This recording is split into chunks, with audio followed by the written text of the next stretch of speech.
Hey guys, welcome back to episode 5 of Just a Podcast. I am Just a Kyle, and today we're here for Q&A. With us we have Angel. Hi guys. We have Connor. And his name is John C. We have a copyright claim. And we have Ryan. Hey, yo. So on the last episode, we talked about the Legend of Zelda tabletop campaign we were doing. So for this episode, we're going to do some Q&A with the staff. We gotta be cool.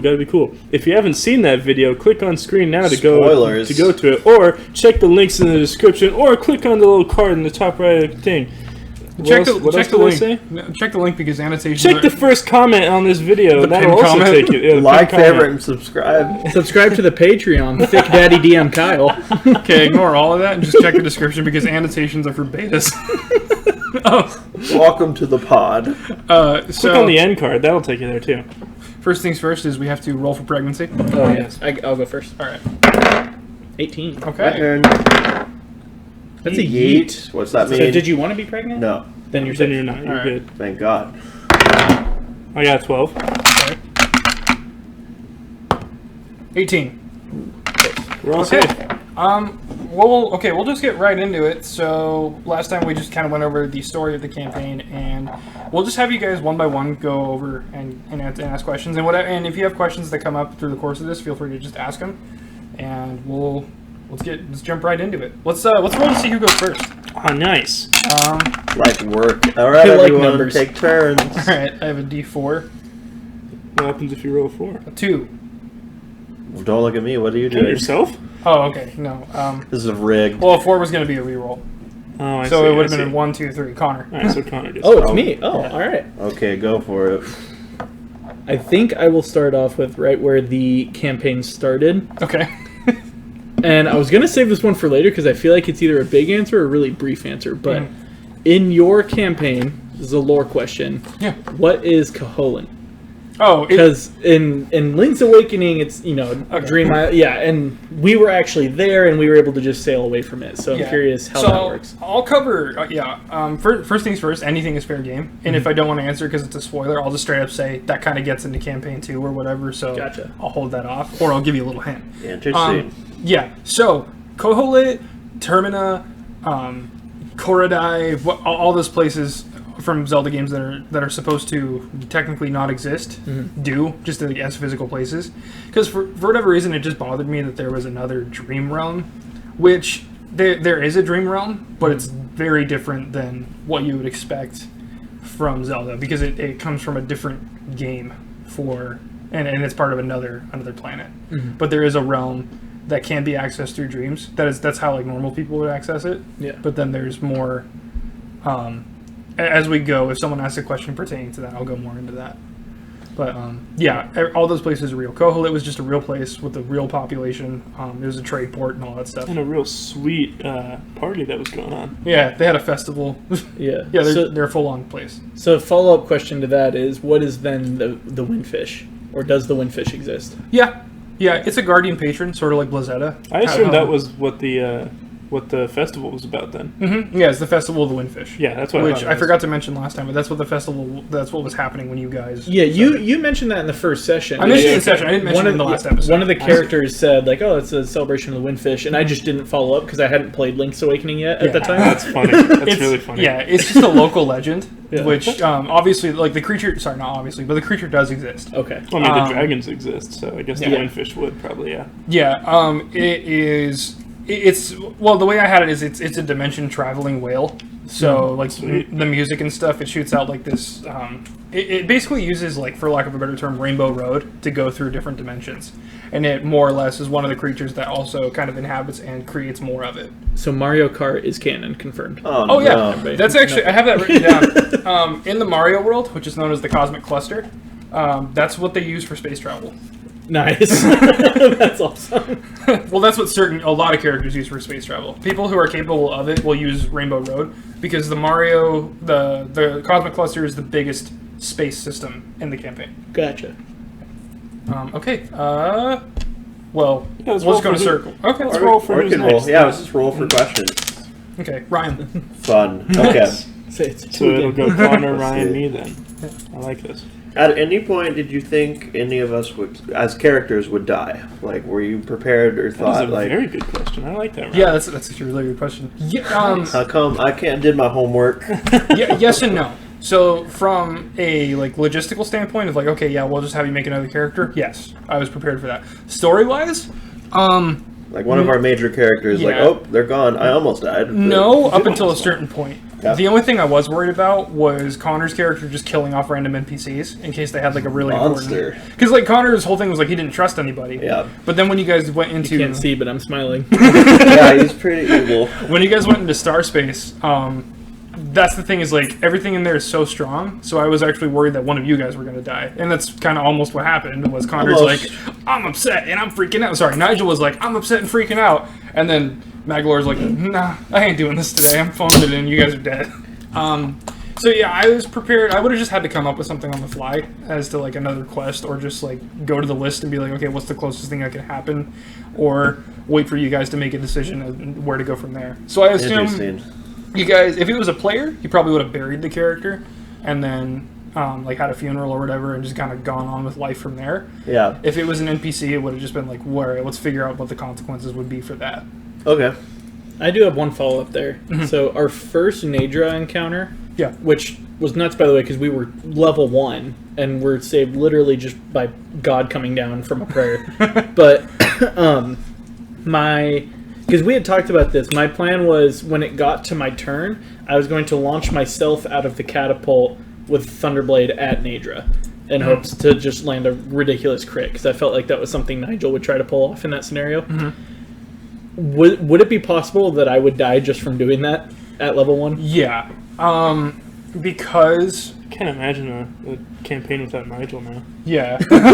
Chances are... Could have happened. You would have had to roll really high to even aim. So chances are a perfect 20 would have been you landed in her mouth and got her from the inside. Oh my. But you would have had to keep rolling to see if you could survive her innards. Right. That's so gross. Just trying to launch at her, you probably Very would have just gross. died. You either would have fallen in the water and she would have ignored you and you would have been lucky, or you would have died from one of her surrounding whirlpools had she gone into combat, or you would have just bounced off her skin, broken your neck or whatever. Wow. There wasn't his neck. It was just So kind of rough. one. It only happened because that's how it rolled. I wasn't trying to kill you guys, but I just kind of when I started rolling the event dice, I just kind of took the philosophy of okay, I'm just going to go with whatever rolls. So. Because that way it made it fair for all of us, so it wasn't me just trying to keep you out of combat so you don't die, but it was also you guys getting the adventure part of it as well. But to answer your question, probably wouldn't have survived. Makes sense. Yeah, Nigel was not too often concerned about his own safety. Okay. Ryan, did I answer your question? That did, Okay. yes. Okay. It's good. All right.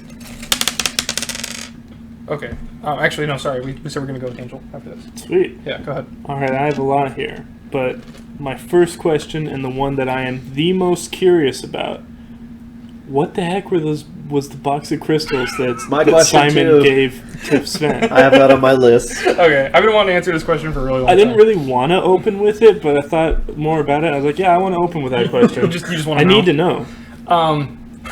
So, had Sven done a specific thing with them, you would have actually had a use for them. They were crystals that Sven could have put into his staff, and they would have given you abilities you ever play Godzilla Unleashed? Any of you, other than Angel and I? I was gonna say, yeah, I have. Okay, so in Godzilla Unleashed, they have these magic crystals, or well, not magic, sorry. They're just these crystals that give different power-ups if you break them. Simon knows where to find crystals that have these weird it's a mixture of interdimensional energy, it's a mixture of just magic. Had Sven put them into his staff, it would have given him a power based on that said crystal. And he had crystals of all different types of colors, and I had ones, effects for all the different ones. So they were say there was a red one in there, that would have just been regular, he would have been able to shoot magic fire, which was which wouldn't go out, unless, he wanted it to. There was a purple one in there, which would have been darkness, which was just a whole, that would have gotten into some crazy territory with that. There was a clear one, which would have given him super speed. Yeah, it had all kinds of different magic effects. So hold on. Yeah. Sven could have bejeweled his staff, or bedazzled his staff, and just become epic. Could he have bedazzled the golem? Oh, yeah. Yeah, you could have 100% used those as a core. Dude. Missed opportunity. Yeah, and the only reason I didn't... Well, okay, I didn't tell you because it's my job not to. Right. I was just like, oh, dude, it's little Simon, cute little, like, what? I thought it was Here's like my 5. pet rock. Yeah. I thought he was like 4 or 5 years rock. old. He's like 6 or 7. Yeah, okay. Gives me this little box of rocks. I'm like, that's cute. That's funny. And then when you told me to put it in my inventory, I was like, okay, this actually might be kind of important. Well, because one, it's an item, so you got to list that you have it. But And we two, also had you more definitely stuff. could have used it at any time. We had more stuff on the line. I wasn't really thinking about it. So actually, any of you could have used them. Sorry, Connor, go ahead. That kid was 6 years old, and he outran everybody and nicked all of us with a sword where we were levitating and could have just killed all of us at any instant. So he's psionic, and the reason he is because he found those crystals by accident, and he touched one, and it gave him powers. Oopsie. So What color was that one? It was pink. Heck yeah. There are so many, not to use, because we were just talking violet.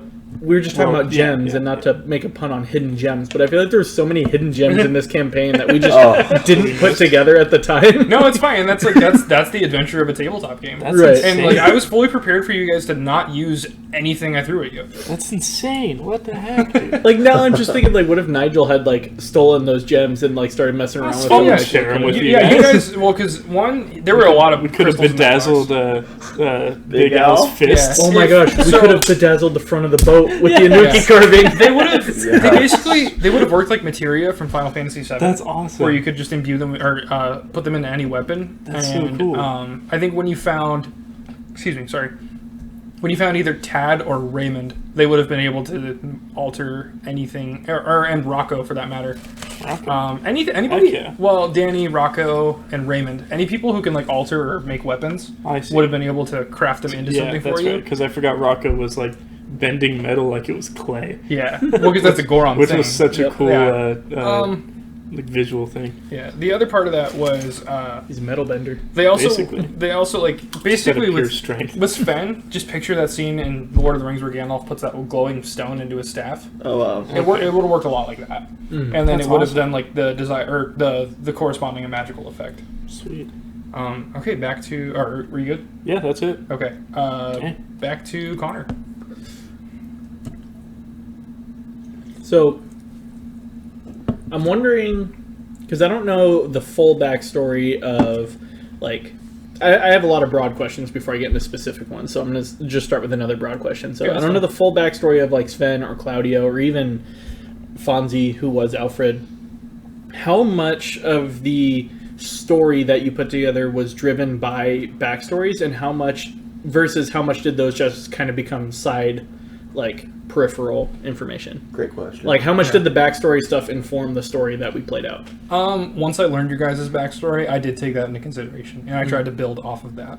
So you guys ending up in Araval was something Ryan and I have been talking about for about That is true. like almost Yeah. a month. Okay. I had been wanting to do that. And I had asked him only because, and a lot of it, it's like, I'll admit that it was kind of selfish on my part because it was really it was getting difficult to DM you guys. Not that I wasn't having fun, not that it wasn't good, and you guys weren't doing anything wrong. It was just like, okay, how am I going to make... Because Ryan was having a hard time playing as Alfred because he didn't know what a monk did. Yep. And also, I could tell it was getting kind of hard for everyone to kind of build... Not like hard as in like, oh, this sucks, but like difficult, like, okay, how do I do this?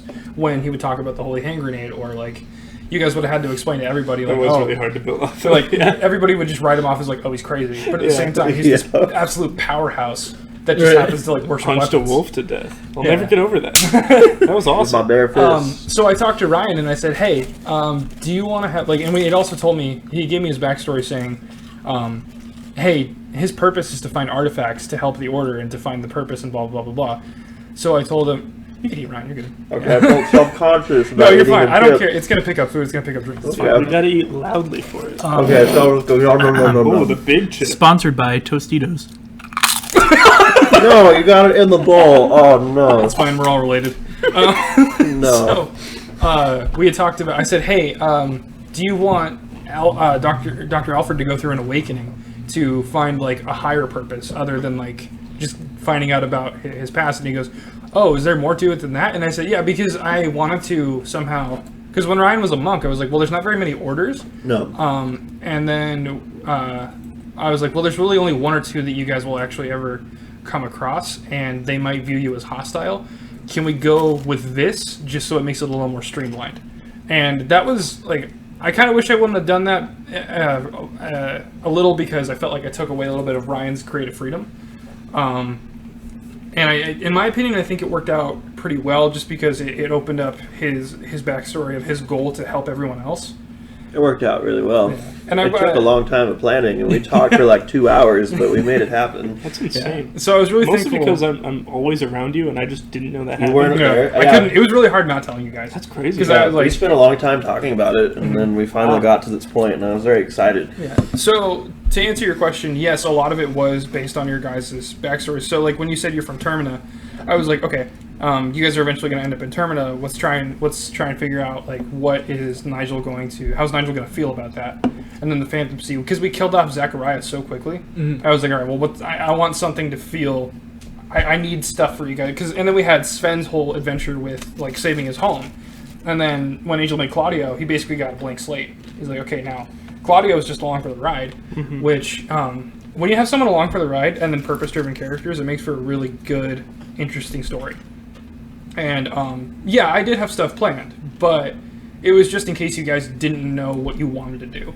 So a lot of it did end up becoming based on what you guys do. So like Nigel's curious nature is the reason you guys ended up in so many places. And yeah, the whole thing was kicked off by Sven's need for a magic core. Does that answer your question? Yeah. Okay. Yeah, definitely. Follow up. Yeah. These nuts. Oh no. Ryan, we're with you now. Okay. Let's see. We'll start. Well, let's go with this one, I guess. You don't have to like completely go into detail, but what were like some of your basic thoughts before session 1 and then right after session 1? Like, what were you thinking was going to be happening? Like, here we go, we're planning this out. We haven't played yet. What was your mindset like? And then we got to session 1. We did that. What was it like afterward? Did we meet your expectations? Was it what you thought it would be? Was it something completely different? I think you guys exceeded every expectation I had in every positive way you possibly could. Yep. Like I've said, like I've gone on record saying this. You guys have to be the best group I've ever played a game with.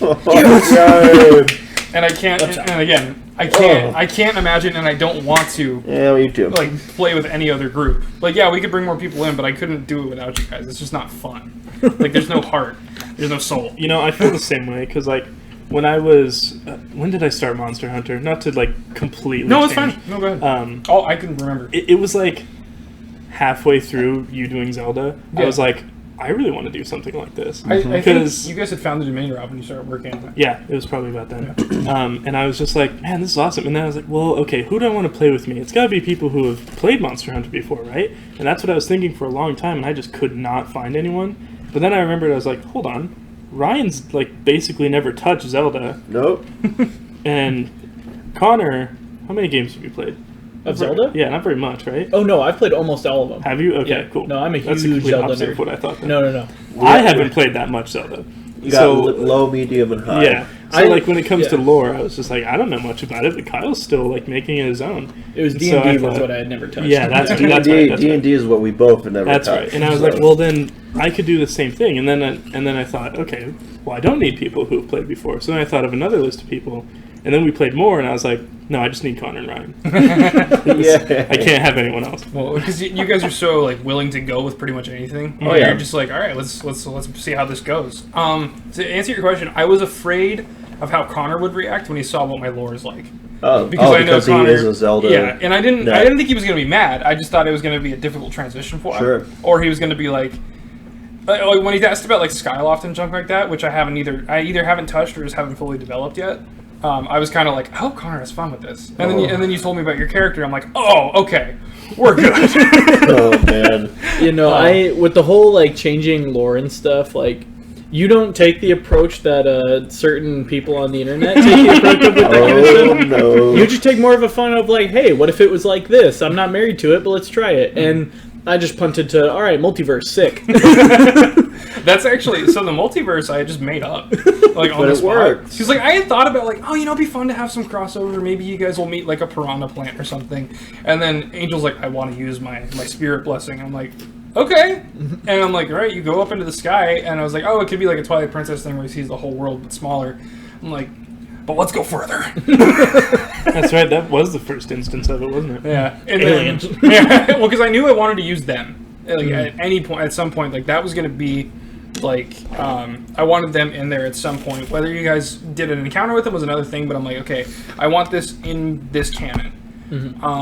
And you guys actually helped build a ton of canon with your characters. So, one, thank you. Two, it did shape how the story turned out, and it shaped how space works and how like everything else goes in there. There's a whole like thing I made up with like a selection of warlocks and stuff now, which we can get into later. But to answer your question, Ryan, yeah, I was worried about. I was just worried about how you guys would react to the lore based on, because if you went to go try and play Zelda, you'd be like, wait a second, why can't we go to Mario World? Wait a minute, why? I would never think. Okay, I might not know a lot, but I know that much. Why can't I be a pirate with a billion weapons? And I'm like, well, I made it up. Game developers aren't that smart. My headcanon and all of this, which might not necessarily be full canon, but where I went when I saw your changes is like a thought I had when I was a lot younger, where I was always fascinated by Smash Bros. Growing up, right? I had it on the N64, played it a ton, and I loved it. And I always had this thought of like, what if there was like a story-driven Smash Bros. Concept where like the Nintendo world started to overlap? Because I also read Marvel comics, and there was the whole multiverse thing going on in the Marvel comics. And so I was just always fascinated by that. So where my head went was like, oh, okay, this is one of several universes within the Zelda Nintendo multiverse. And so there's another one that's Smash Bros. Ultimate, and there's another one that's the actual Zelda games. And so I just went there, and so I'm like, okay, sick. This should make all kind of crossovers possible. So like, just kind of a creative freedom thing. Did I get all? You had some points I didn't get on. I didn't. It was just the idea of, hey, this is what we're setting up. This is what is happening, and then we did it. And then it's like, oh, how did this happen? Yeah, so, it was just really a lot of it was like, how can I make this fun for you guys while also trying to tell a fun story for like to satisfy like the storyteller part of myself. But and then after session 1, I realized that's like the realization I came to, where I was just like, we're gonna be fine. This is great. Had you ever done this before, where you were the DM? Yeah, I've done like little mini one-shots of just other stuff I made up on the spot. I've never done like a full planned out campaign before, ever. And yeah, that's pretty much all. All right, that covers my question. So, before I was again just a little cautious. Afterwards, I was like, okay, we hit our stride. We're good. And again, I was just worried that I was going to handhold you guys a little too much because you had never touched tabletop before, right? So I didn't want to over-explain, which I ended up doing sometimes. Where I was like, hey, you can use this item or whatever. But then I realized, like, one, this isn't traditional Dungeons and Dragons, so I don't have to follow those rules. And two, like, you guys are my friends. I'm gonna help you. Like I want to help you enjoy the game, and if me like telling you that you have this item or reminding you have an item, like I'm just doing my job. Right. You're like Navi or the Sheikah stones in Ocarina of Time. Smack it, and it's like, here's all a you guys secret. have to do is just hit me in the head and be like, oh yeah, you have a magic crystal. Concussions for the win. All right, Connor, we're on you now. Is it back to skipped Angel. Yeah, I think we skipped Angel, didn't we? No, I thought we were going in a circle. Oh, you're right. No. Yes. Yeah, he's right. Oh, yeah. I'm just willing to skip Connor. Because we started with you, and then we went to Ryan, then we went to Angel, and then we went back to Ryan. And I was like, well, now we can just... I'm bad at math. Oh, yeah. Right. Don't ask. Yeah, whatever. So, I want to get into some of my specifics here. I want to pick out what I want to get at here. We'll start...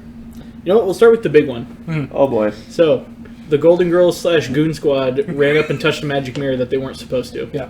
That is the big one. I have 2 questions around that. First is, what was that purple dagger I ended up with?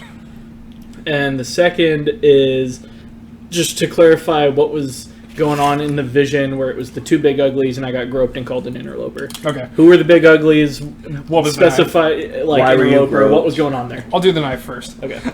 So the knife was an Exilium artifact from Terminus, which is the dark side of Kirby's area, which is where a lot of the Exilium either congregate or originate. That material is made specifically in that area, and it's used primarily by Exilium warlocks, which are people who, like what Nightmare wanted to contract you guys into, you would have become warlocks.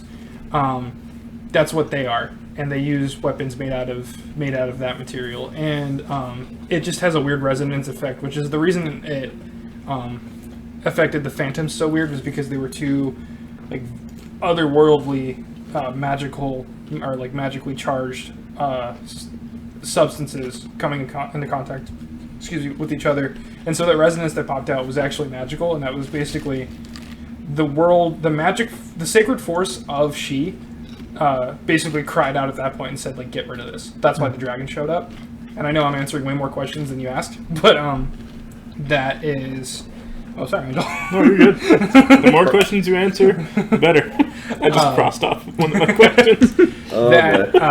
So they are that, and there's other weapons like that as well. You guys probably wouldn't have run into any unless you would have taken Nightmare's contract, or just went somewhere else in space. But that was what that knife was. It probably belonged to like a bounty hunter or something, and they either lost it or Nightmare said, "Hey, I have an idea. I need this." But because the Twilight Mirror is, or not the Twilight Mirror, but the Magic Mirror is so like celestial in nature. It's an artifact like given by the Eustus. It's very it kind of breaks all those rules and reaches across whatever it needs to. So it was basically, it chose you for a divine purpose and gave you that dagger to send you on that whirlwind adventure.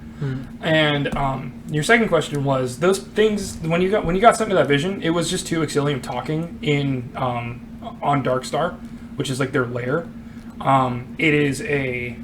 It's basically their physical realm that can be attained by mortals, or that can be visited by mortals. You saw Majora was the tall, white, like skinny, like pale, ghostly with the horns. Dude. The guy that was obscured, that was Maladus. I'm shooketh. Connor looked scared. I was groped by Majora. Majora reached out and Wow. it was basically going to Even grab I your know ass. who that is. So, had you not woken up, well, actually, just the way that worked, had you tried to stay into it and see what else happened or fight the thing, Majora would have torn your soul out and would have pulled your spiritual essence to Darkstar and probably would have turned you into like a weird, like, Majora monster. You would have become like Majora's Wrath, basically. Dude. That escalated. Fight Nigel. Yeah, you guys would have. I would become a boss. Yeah. And I would have, had you not made another character, or sorry, if you decided to try and go from there, you probably would have. You would have not been on She for a while, and you would have turned into a boss character. Dude, I already know what my boss theme music would be. Oh, When you start the boss fight with me, you would just hear.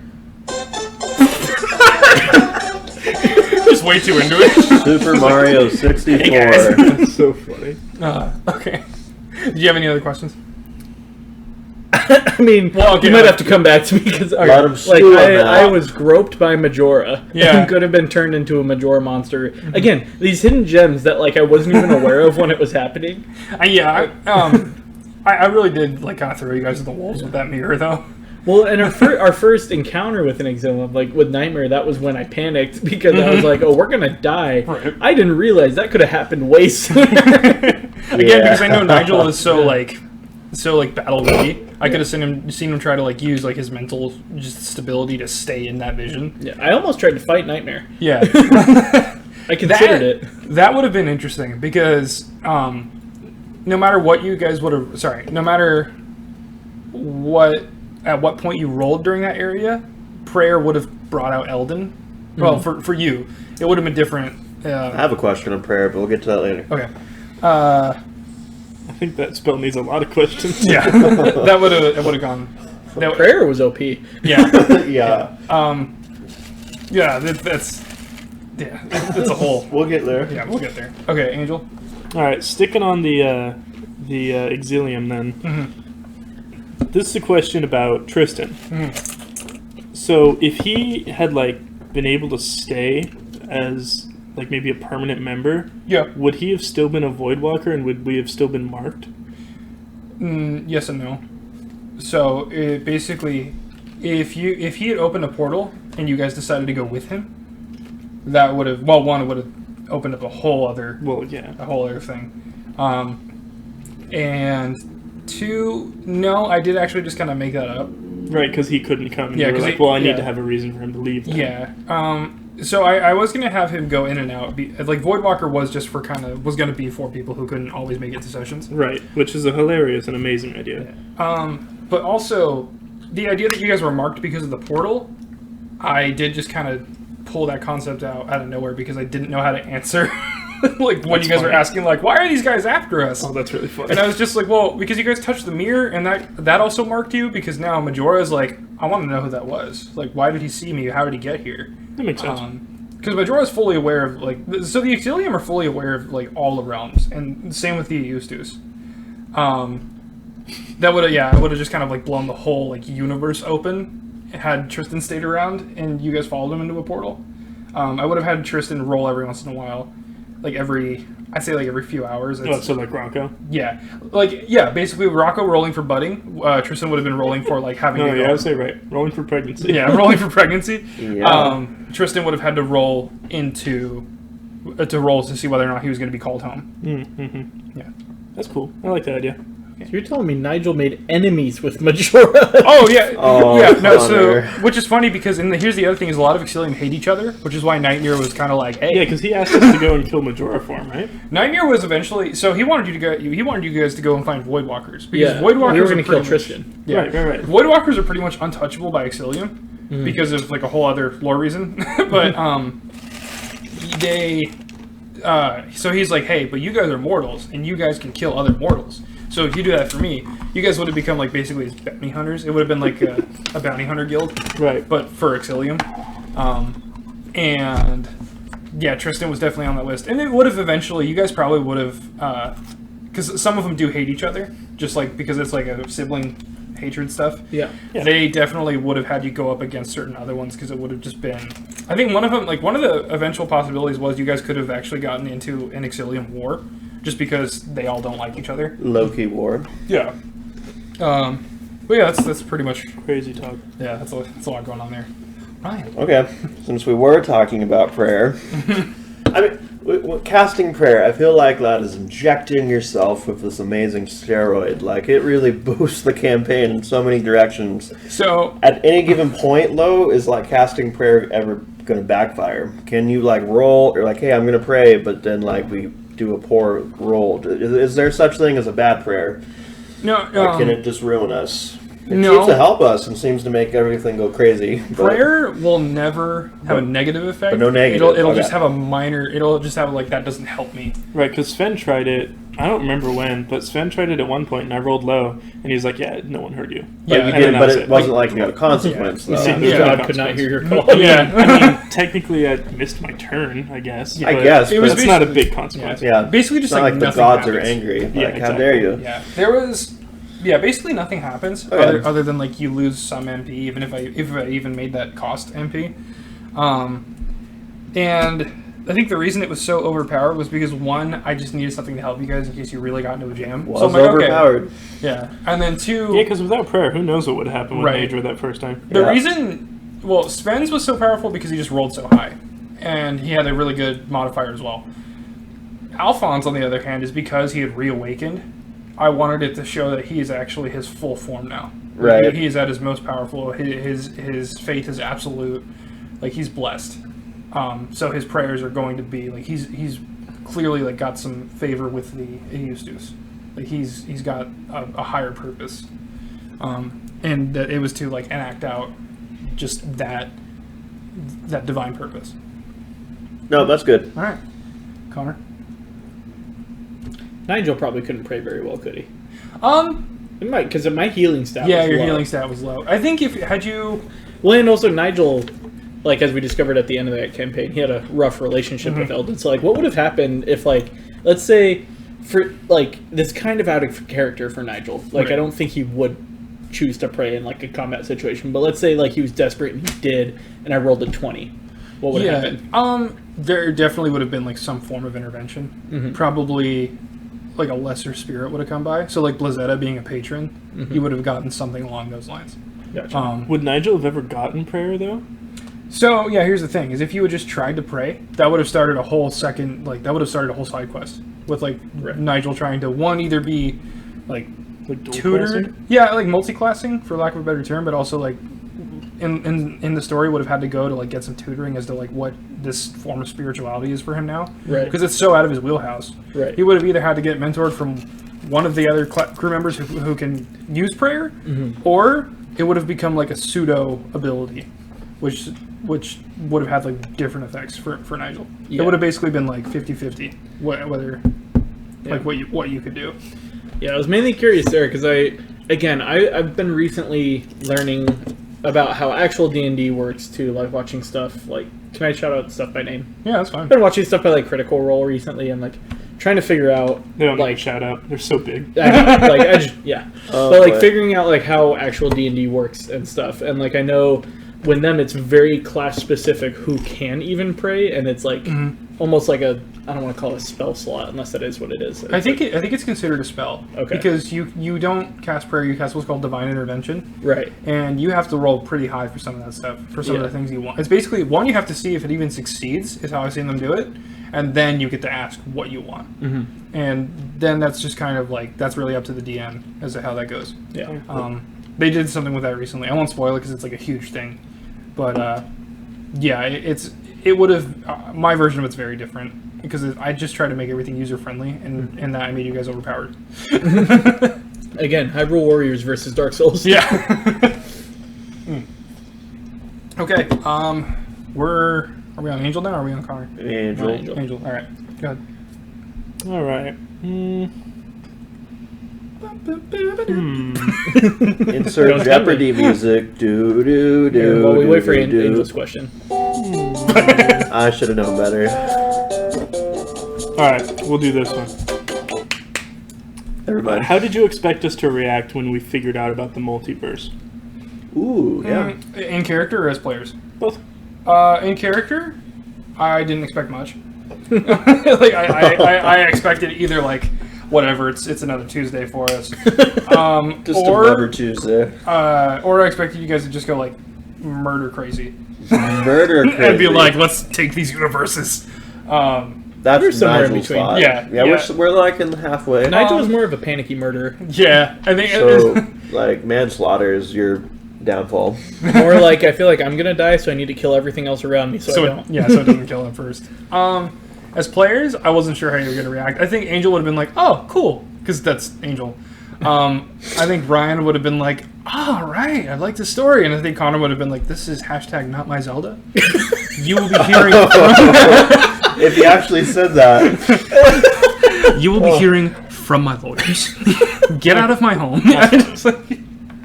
Well, what you actually got was better, right? Oh yeah. We all I think freaked so. out. It was awesome. I will tend to like seriously just like assume the worst. So when that doesn't happen, I'm like, this is good. Oh, no. That was me. I was when I wanted to introduce Claudio, I wanted him to get into combat with both of you, and so I was like, okay, they're either going to be like, oh, Angel's new character, or they're going to be like, we're fighting Angel right now. Why? Yeah. or this guy we're fighting is Angel's new character. I picked a fight with you. You did. You did, and it turned out more beautiful than I ever could have asked for. War brought peace. No, what's funny on the multiverse thing is like my character's reaction was very like negative. Like he was upset, he was scared, he was panicking. My reaction, I loved it. Like I said it before, I built my own headcanon around it. I'm just like, oh, sick, someone did it. So funny. Oh man. Yeah, and actually, kind of going further with that, a Smash Bros. Type thing would be possible if very certain requirements were met. Because, hang on, I gotta check my list to see if a certain.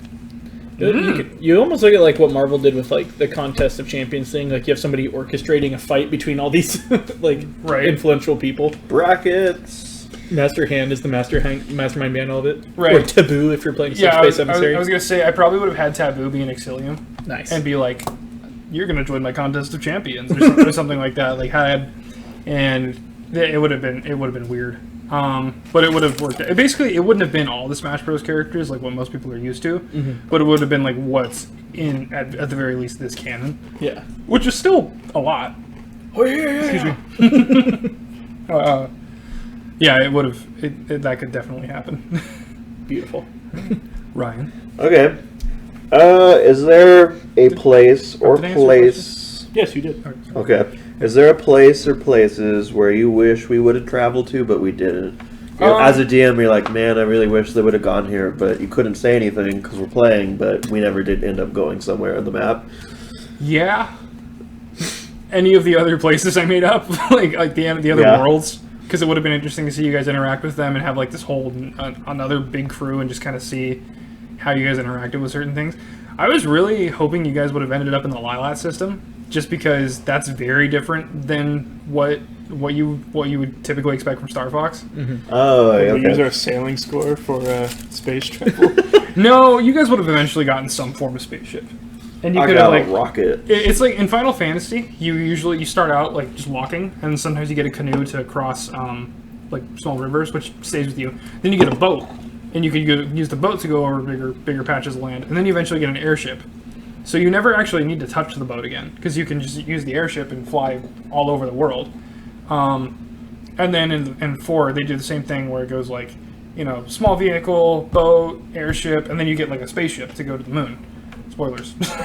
And then it would have been like that, where basically to get around smaller places, especially like places that don't know space very well, you would have had to go back to the boat, Okay. which would have been good for characters who were like, oh, good, like, this is something I understand. It's refreshing to be back on the boat. Or it would have been like, no, I want to use the spaceship. I don't care about the rules of space. Just boom, next thing you know, there's like R-wings flying across She, or like, yeah. But I also did change it to where like Star Fox isn't as sci-fi as you'd think, and Because that's all I kind of really picture in my head. It's like Yeah. Star Wars, but furries. yeah, that's Ugh. what it normally is. Gross. This version is pretty different. Yeah. Like they are still like animal people, Yeah. but Don't get me wrong, I love Star Fox. but- yeah, Yeah. technology wise, Fans aren't great. they're pretty different. You guys would be stepping into some very new business. Yeah, I think that those are, like, off the top of my head, that was one of the places I really wished you guys would have gone. Arcadia would have been really cool. Oh yeah, I know- Arcadia. Yeah. Like, I'm bummed that you didn't, but I'm fine that you didn't. Arcadia. Actually gets to my next question. Yeah, I actually, a place I really would have liked you guys to go would have been Darkon, which is that gray continent on the other side of Termina. That's where the Kano tribe lives, and they're Darknets. So that would have been really fun. I would have picked so many fights. that opens up. If you guys would have had Raymond with you at that point, that would have started a whole thing. Yeah. So that would have been cool. So I think Darkon, final answer. That just would to be make the it one. easier on you Yeah. guys. That's right, because they're both That's good. canine. Yeah. That's weird. Yeah. All right. Oh, Alright. yeah, Wind Waker, Darknets. Yeah. That's right. I forgot Yeah, about that's what I based it off of. Yeah, It's yeah. like that's why they're all like lupine, not lupine, canine. Yeah. Oh, right. Foxes are lupine. I forgot about that. I forgot that was a thing. Right. Okay, Connor. Yeah, so my next question was, two-part. What was going on in Arcadia during all this? And what's Low Rule? Okay. And what's going on there? So, Depending on how much you can tell us, because I don't know how much of that might involve like I campaign said, too, yeah. it's all fair game. It's pretty Okay. much all what you guys want to know. Because I'm gonna say like campaign 2 is probably gonna take place somewhere else, Okay. and you guys are gonna discover way more. Yeah. Arcadia, I tried to go to. Yeah, I know. Arcadia. Nadra pimp slapped me back home. Yeah, Arcadia. You guys would have discovered some more like technological advancements, so you would have gotten like better cannons for sure, and you probably would have. I want to say, had you done things a certain way, like kind of built up some status there, you guys probably would have had a fleet at that point. Whoa. And there, Admiral Stabsbury. yeah. Admiral. Otherwise, there's not much else going on in there. Arcadia is very isolated from the rest of the world. So, like, they were aware of Cold Stare, but to them, it was just like a small drop in the ocean, because they have like all kinds of other monsters that they just coexist with. Somebody would have learned wind magic, which is basically teleporting. Nice. And yeah, I think like plot wise, I didn't have a lot going on. Because there's a lot of like old history lore stuff that goes on there, which you guys would have maybe asked about. But I think any events there that would have happened, either you would have created or I would have just had to make up when you got there. And then Low Rule is kind of the same deal, very isolated, but there it has its own set of problems, like the history with Alphonse's order, and it's just very like their king is probably the most powerful NPC you guys would have come across. Really? Yeah, he's really. They're very. They, I want to say, are the second most powerful magic users on She. Like more powerful than the Exilium? No, like mortal magic users. Oh, okay. But when I say like like mortals, like all the races you could pick. So Holodites are number 1, and then Low Ruleans. Gotcha. Yeah.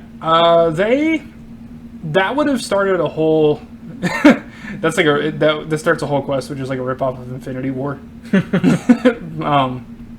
which would have gone instead of like. Well, okay. Basically, the story goes is there. I think I want to say that was kind of going to tie in with like Cazador's backstory, which was going to be basically I just called it like the Wrath of Icana, and because Icana has its really storied past with Exilium and just like other dark invaders and junk like that, which again the Garo have a history with that too because that was the war that was just happening. So Cazador would have probably found what I called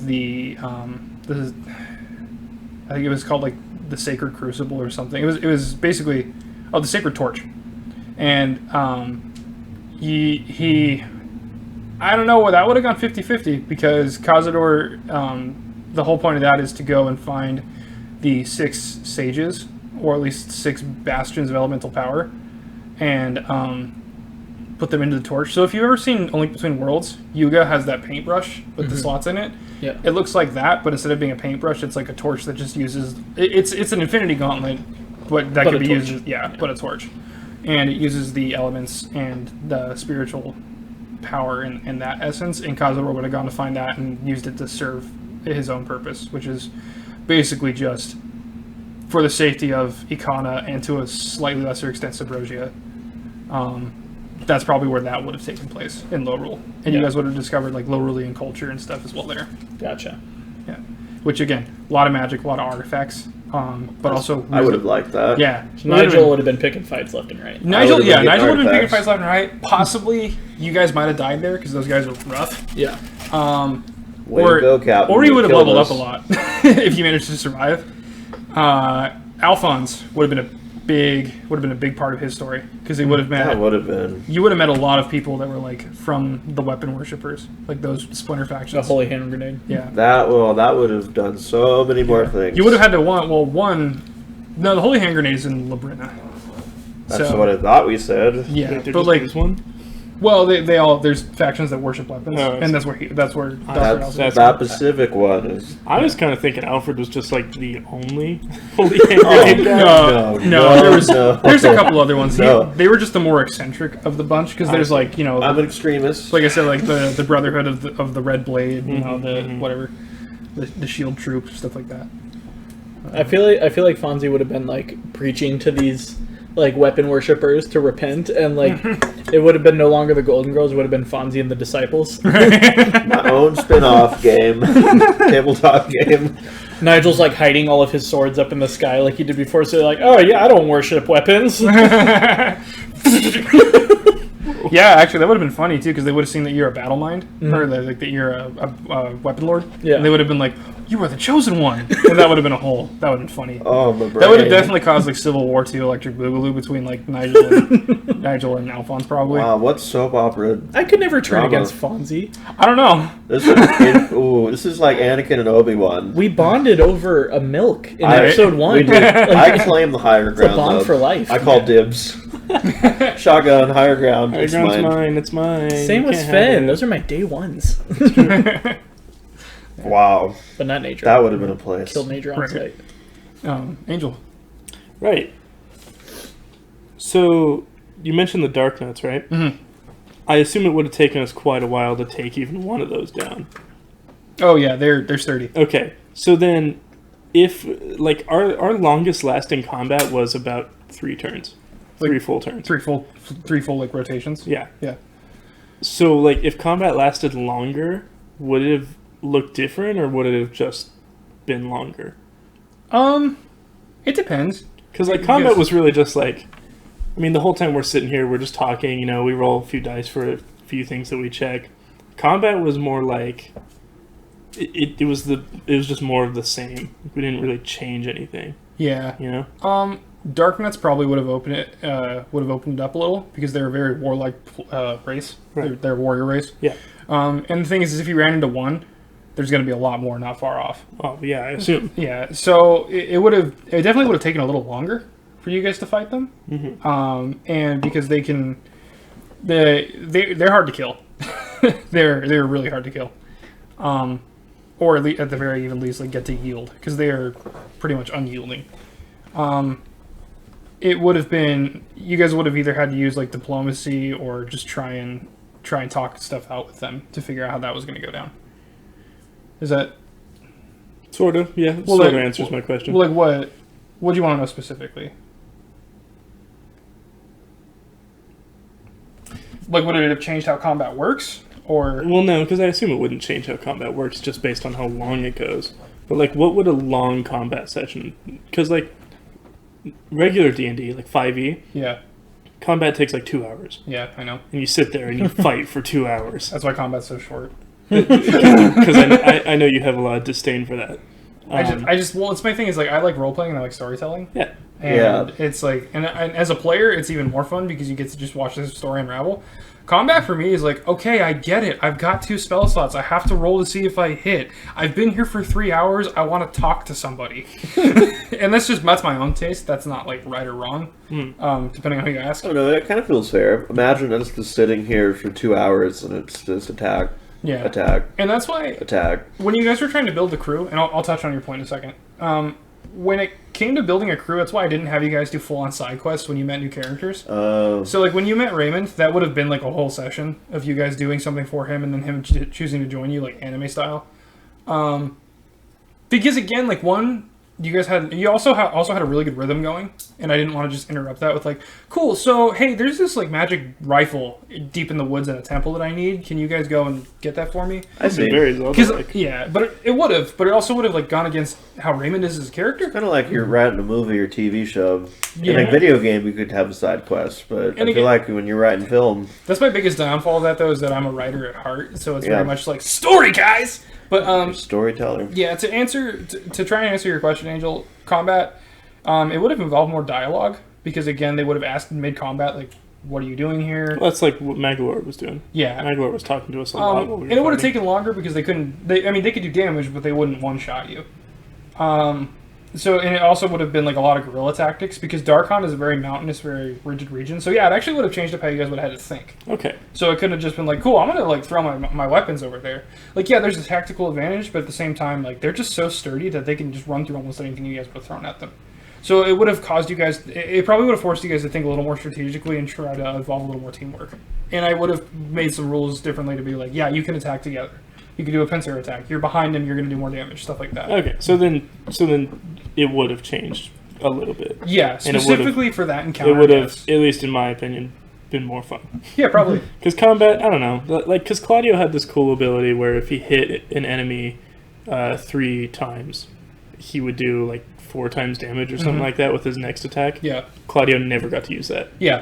Because combat just did not last that long. Yeah. You can prep all you want, partially because we ended up with an overpowered, like we had a full crew, and so we were just like overwhelming stuff we were fighting. Which was another reason I was okay throwing like world-ending events at you guys. Is because I'm like, well, I want you guys to at least have a challenge as well, instead of just like, oh, whatever, pirates, pew. You know, space pirates. But yeah, no, the Darknets would have been a very good, like very, very like human or mortal challenge for you guys. So yeah, that's the only place I'm like kind of bummed you didn't go. I see. So I think that really would have like really been fun for you guys. I think on that combat stuff, I'm somewhere in between those two extremes of like shortest possible fights and the 3-hour fights, and the side quests like you mentioned too. Because like for me, I'm okay with that kind of stuff. Like a long fight, because I played grindy RPG games. Like I grew up on RuneScape. Like I know about you grind for an hour fighting one boss on a quest. Like, yeah, you're good. Friggin' Monkey Madness. That quest killed me, but like I'm okay with those long fights, and I get them, and I'm okay with side quests to obtain characters if it makes sense. Yeah. Some people go too far where like they have that stuff, but then they force it for like, oh, you want to have a conversation with this person? Side quest. You want to stick with this person for 10 minutes? Another side quest. Like. Yeah. Whereas, like, with Raymond, he hated his life and he wanted out of there. Of course, he's just going to take the first boat out. Like, right. That was my biggest challenge, was trying to find that balance. Yeah. And to, like, 1, fit the rhythm of what works with you guys and how you play. 2, what's a good balance? Like, what's too much? What's too little? Raymond was just very much, like, his character worked to where it was like, yeah, I'm getting on a boat. Yeah. Like, I don't care who you guys are. Yeah. You know? I think the only character I was, like, hoping for a situation like that, because we never went to Zora's Domain. So I have no idea what that looks like in this world. Right.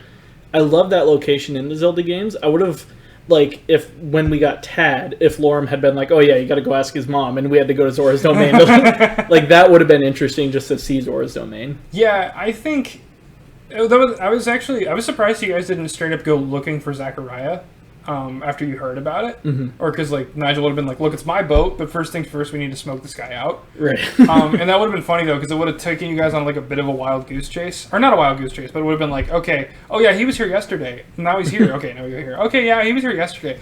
You basically you would have gotten to Our princess would have been in another castle. That's what Like, I at least- interpreted that. you would have at least had to go to like 3 different locations. And That keeps the eventually, campaign He's in going. Kirby Land. What?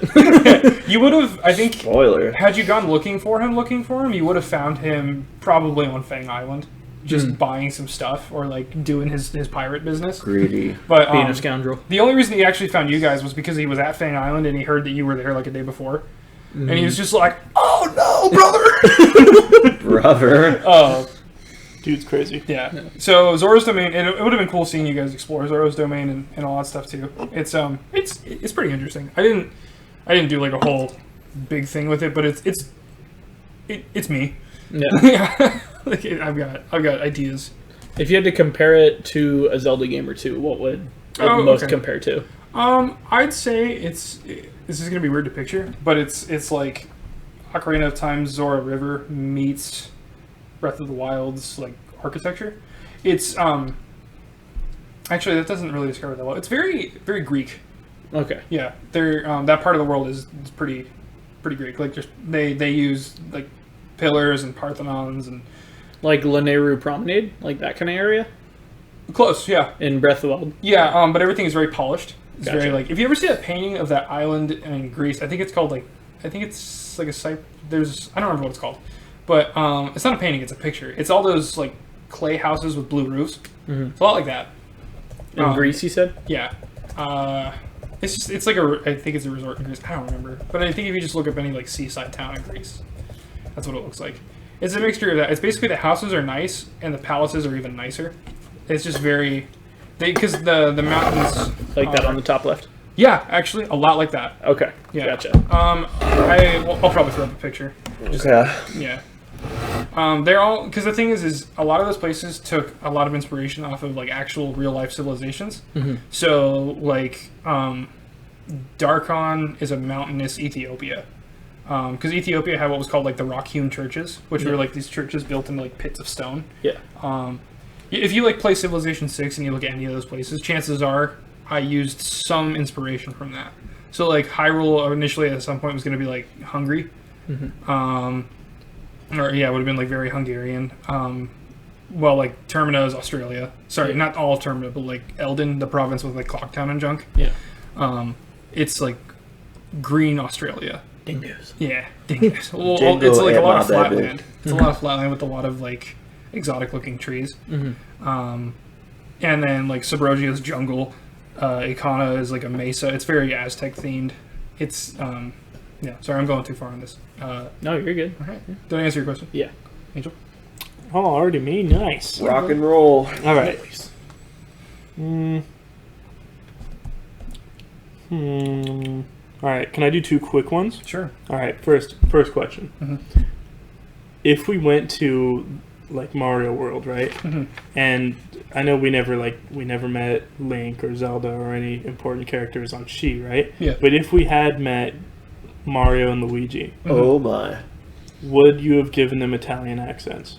Please. Yeah, I would have given them like slight Italian accents just to fit the tone. Mamma mia. Like I wouldn't have been like "Welcome to my castle." It would have been like a slight more like Godfather-esque. Okay, because like we met Meta Knight, Yeah. and he wasn't all like "Hello, Caribbean," Yeah, I kind of with Meta like in Knight, the show. I tried to go off of like his Smash Bros voice I see. with like the Galaxy of Darkness, but like it's Yeah. more personable. I see. Darkness. Because I see. Meta Knight actually had a whole side quest planned. I'm sure he did. Had you guys stuck with him? Well, he was And a that would have scary been dude. that would have been a fun review. I was scared of him. Yeah.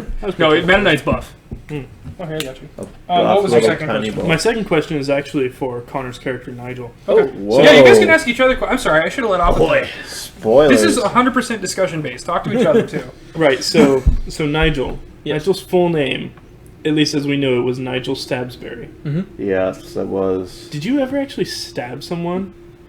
Oh, I know in your backstory you've stabbed a bunch of people. So in the campaign, has Nigel ever stabbed someone? Yeah, I'll go through. I don't remember that. I don't think I remember him stabbing anyone. I made a couple. I don't know that I did any fatal blows with stabs, but I see. So on our first sailing venture, Kyle rolled. It was like a medium danger level, and there was these two something swimming next to our boat, and I stabbed one of those. That's right, you did. And they swam off, and then. Which was probably lucky because we would have gotten a fight with a sea monster, which wouldn't have been good. But, yeah, like two small ones. They would have been the you know what those were? Those little manta rays from Minish Cap. But like smaller versions of them. I like that. I think they're in one of the 64 games, but there's like the manta ray enemies. It was those. Yeah. So there was those. Then the wolf we encountered.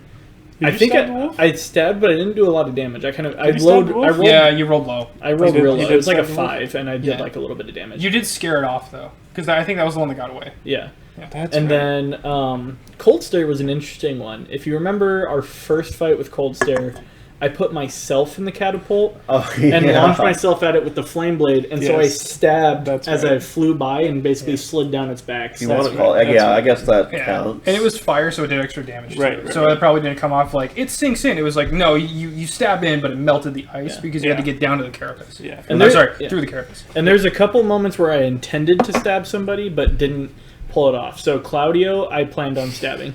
When I first encountered him. Not because it was your character, because I was trying to be in character with Nigel. Of course. But then the fight kind of got drawn on. I realized you were tough, and so then I'm like, okay, Nigel might try to end this fight before he dies.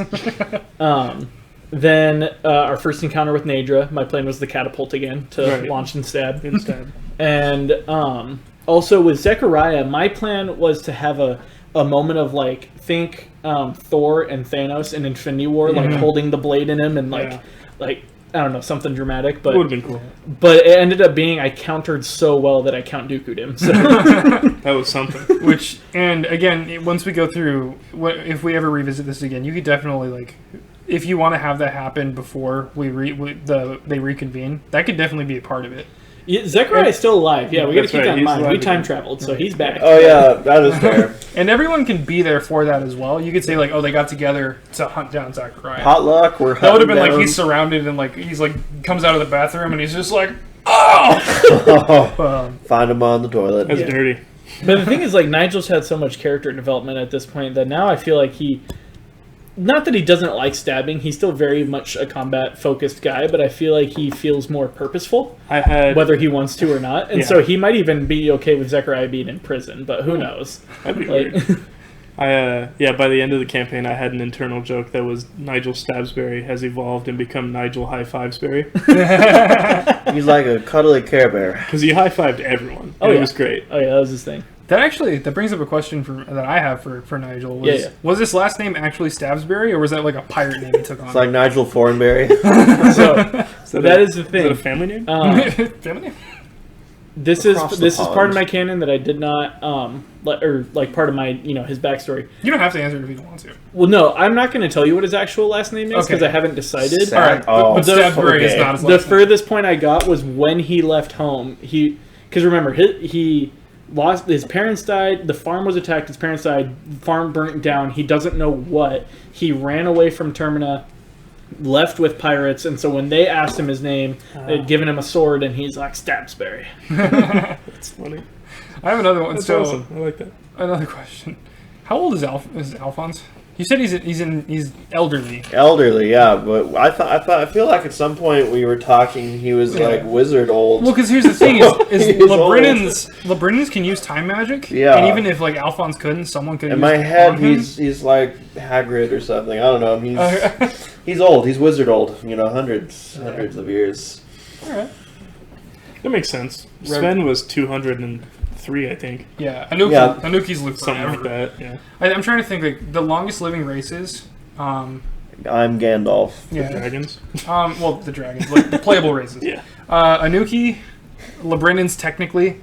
What are the other ones? They're like, Gorons. Mm-hmm. Gorons can live forever. Zora lived pretty long. Lacomo, they get up there.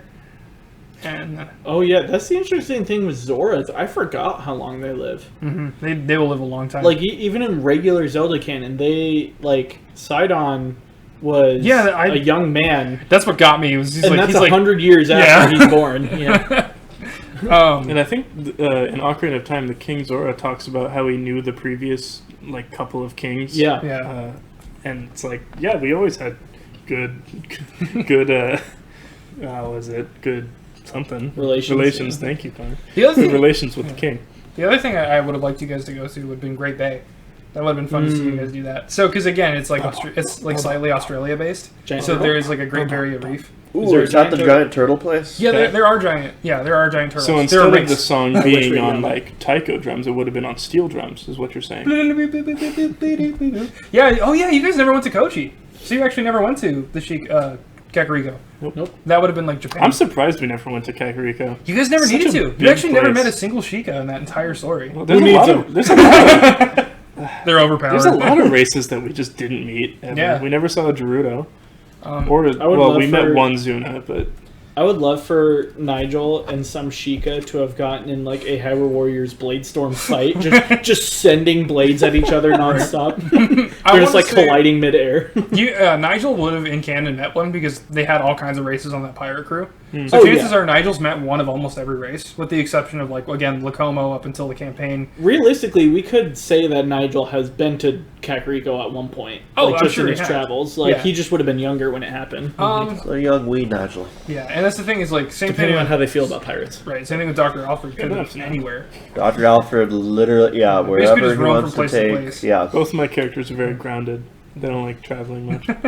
They ended up like Gotta in space. explore. Well, man. yeah, Sven traveled out of necessity, and Claudio just wanted to have fun. Yeah. And was lonely. He didn't have any friends. Gotta see new people, Claudio's man. funny. He like his character arc makes me think of like if the Rambo movie happened, but when John Rambo comes back from war, Yes. instead of being like suffering from PTSD and all that stuff, he just came back and he's just like, I'm gonna tour. Yeah. And he just starts going around saying hi to Takes people, out hanging the out. whole like, town. just by no himself. PTSD whatsoever. Just Claudio was. I need Rambo now. So I gave Claudio just the most minimalist backstory I could ever think of, because I had just left my my 5e D&D group recently, and everyone in that group, nothing bad about them. This is just how D&D is. Everyone has a super extensive backstory, and the issue is you can't normally get to all of them all at once. It's always like, all right, we're gonna do your backstory next, and then we go to their backstory for 10 sessions or something like that,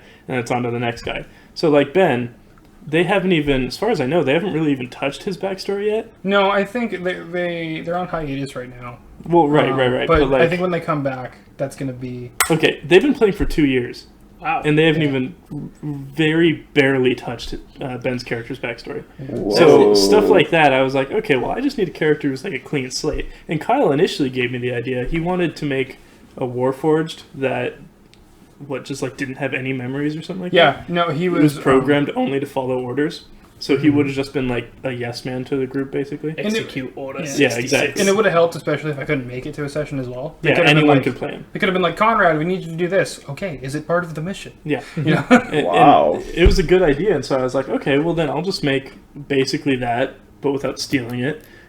And so I was like, all right, what kind of race do I want? And Kyle and I thought up of Claudio, and I was just like, all right, he's just going to be fun-loving young guy who's along for the ride. Like doesn't understand his powers and stuff. Yeah, like that. exactly. And I wanted something like that because it would give you two more of a chance to shine with your backstories, because we did Sven's first. And I was like, all right, well, I don't need another backstory. I got my fill. Right. We'll do another question, but I want to take a break first because I have to pee. All right, we'll be back after these messages. Ole. Well, then pee. Just pee. Go. Oh, just right now in my pants? In the can, in the Pepsi. All It's right. not my house. All right, I'm doing it. Pants are off. Connor, stop! You said you wouldn't look! Making me spray! This podcast is brought to you by... These nuts.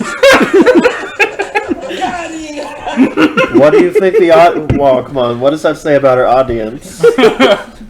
their culture. Yeah, Ryan, what does that say about you? What does that say about us? No, I'm only a guest. Chris, if you're out there.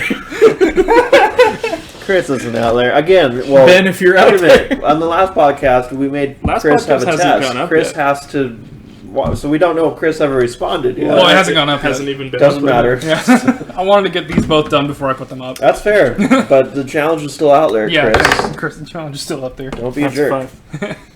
Okay, we're That was an 8, and that's a 10. okay. That's Oh a 3. god, which one is mine? Take that. Get out of here. Don't touch my do, bro. Okay. Don't do my do, Don't bro. mix the do. Then. Doing do, bro? Get here. Here's the barrier. Since we're post break, let's do a re-roll for a new order. Oh, nice. So wow, 1, okay. 2, 3. Triple cherries, triple cherries. It's rigged. 1. Okay, we're back with Ryan. Never mind. It wasn't rigged. Very honest. And diplomatic. That's good stuff. All right, Ryan. We're on with Ryan. What do I do? Okay. We'll go with this one. What was you played? Well, you, Kyle, specifically, you played a lot of side characters, and you had a lot of different roles. What was your favorite character to do? Wait, can we guess? Okay, yeah. You guys want to go around and guess first? All right, Ryan, who's your guess? I don't know. I always, well, maybe it's because I always liked it, but the Danny. Danny. Like you had such a, your voice was in it, and like I felt it, and like so maybe it was that. What about you? I have a different guess. So I think there are certain ones you had a lot of fun with. I think Tad was a lot of fun for you. Danny was obviously a lot of fun. Even Ray seemed fun for you. But I think your favorite, if I were to guess, just knowing you, you're a storyteller. Mm-hmm. I think Cassador and the depth of his backstory. I think Okay. that was your favorite to put together. All right, Angel. I think Raymond, just because he was the most like you. All different answers. Just sitting there with a little, like, fanning himself, just like, get the heck out Wow. of my store. Right. Well, maybe Matthias for the same logic I said Cassador. No, I'm Matthias gonna was our stick first with one, I'm gonna that's stick right. with Cassador because he cooked tacos. Okay. You guys are actually all right in a way. Well, yeah, I They mean, did I assume shift. you love all of your side characters. Yeah. You really hated that Rocco. Right? Do you No, imagine hating Rocco? right. It's just pain. Or Simon and Bjorn. I want to say it probably was Cazador, just because Yeah. that's the type. Like, if I was a player, I would have made him. But yeah, I'd say then it goes. I mean, my top 3 would have been Cazador, Raymond, and then Rocco. Oh, nice. Because Rocco was just like, and then it turned into like, gotta protect my baby. And then Raymond was Where's just my like, baby? Raymond was very much like, yeah, I'm phoning it in today. I don't want to be here. Throwing it in. Well, like when you guys fought the Exilium, he was just like basically just picture like a dude with baggy eyes, pull up the gun, like let's just do this. So sad. Yeah. I do love Fair enough. Raymond. Raymond was great. All right, Connor. All right. Oh, let's see. I'll start with this. How many when we started compared to when we ended? So start with where we started. Okay. How many campaigns or like possible routes did you have kind of That was my question. mostly planned out? Dang it. And then by the end of it, how many possible storylines were there? Oh, he's getting the paper out. Because I know, Oh my like, most can't DMs read. I've talked to or I've seen, they tend to have an idea of, like, hey, this is the general direction I'm hoping to go Okay. with these options, but maybe it'll get derailed. Like, there's one campaign I saw where they literally, the players fixated on a side character when the campaign started, and it was a complete campaign just around this, like, NPC that wasn't supposed to be involved at all. So I'm curious how much like we derailed Kyle's thoughts. I know you guys are gonna derail Monster Hunter when we get there.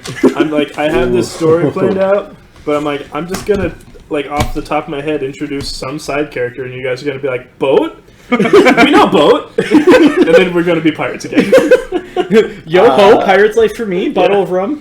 which I'm okay with. That'd be fun. He just said he was okay with it, so Yeah. okay. Oh, I'm okay with anything you guys do. Just picture If you the guys want monster. to be murder hobos, I don't care. Yes, You guys are Hobo walking along the Joe. coast hunting monsters when suddenly you hear, "My name's Nigel." Nigel and Hobo Joe at your service. Crossover episode. Oh, that'd be great. You're gonna love us. When we started, there were 14 possible ways it could have gone, like possible actual storylines I had planned. I more than wondered. I thought. I was wondering about that. Then we had, I think as we got further along, when we started doing, I think the first time anything really actually got, like, quote unquote, walled off or soft locked was when you guys touched the mirror. And that brought it down to. Well, actually, no, that didn't even bring anything down. When you guys went into space, and when Connor had all 3 blessings, that bumped it up to 24. And then I think after that, like somewhere in between that, it fluctuated between like 14, 24, and then I think at the end it was probably about, I'd say there's still like a good 7 to 10 that I could still go, if that makes any sense. Yeah. Gotcha. All right. Yeah, I was curious about like how many did you plan for? Were you going to go a certain route? Yeah. And also, how well did we? This is a subjective question because like sticking to a story is a subjective. But like, how well did we actually stick to the stories you had in mind, and how much did we derail? I'd say you guys did pretty good. The only thing that was really even like remotely derailing was just going back in time, and that didn't even derail it. That just put you back at the beginning. Yeah. Which basically just you started a new Skyrim playthrough where it's like, oh, I can do whatever I want now. Nothing's blocked out. I don't have any bad reputation or good reputation with anything. Yeah. You did take out the 10. Oh yeah, and I had 10 alternate circumstances and results for what would happen had you used all 3 blessings. Mm-hmm. But that's another one of my questions. Okay. Well, after Angel, we can get to that. So you guys, like you pretty much stuck to. It's not like oh yeah, I saw everything coming. Like I knew it was going to happen. Mm-hmm. It was pretty much like it wasn't like, oh crap, I have to redo everything now. Gotcha. So it was really, it was very very easy on me to try and work something out for you guys. Cool.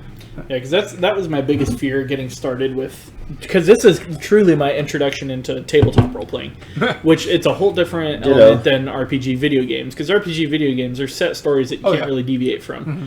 But no, not really.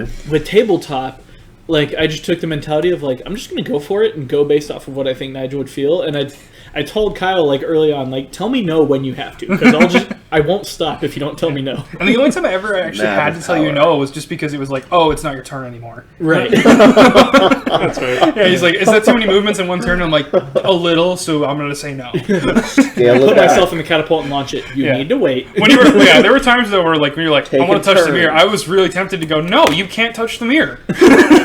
Well, I love how Connor would have elaborate plans, and then I'd be like, nope, cast in prayer where it's all gone now. Right. Speaking of that moment, I was expecting the monks just to like step in front and just be like, no. No, the reason they didn't too is because that's like technically that's like a part of someone's journey. Is that's them like unfortunately, yeah, that's them coming to the light. So they're like, well, it's open to anyone because the temple's open to anyone. Right, should have just stole it.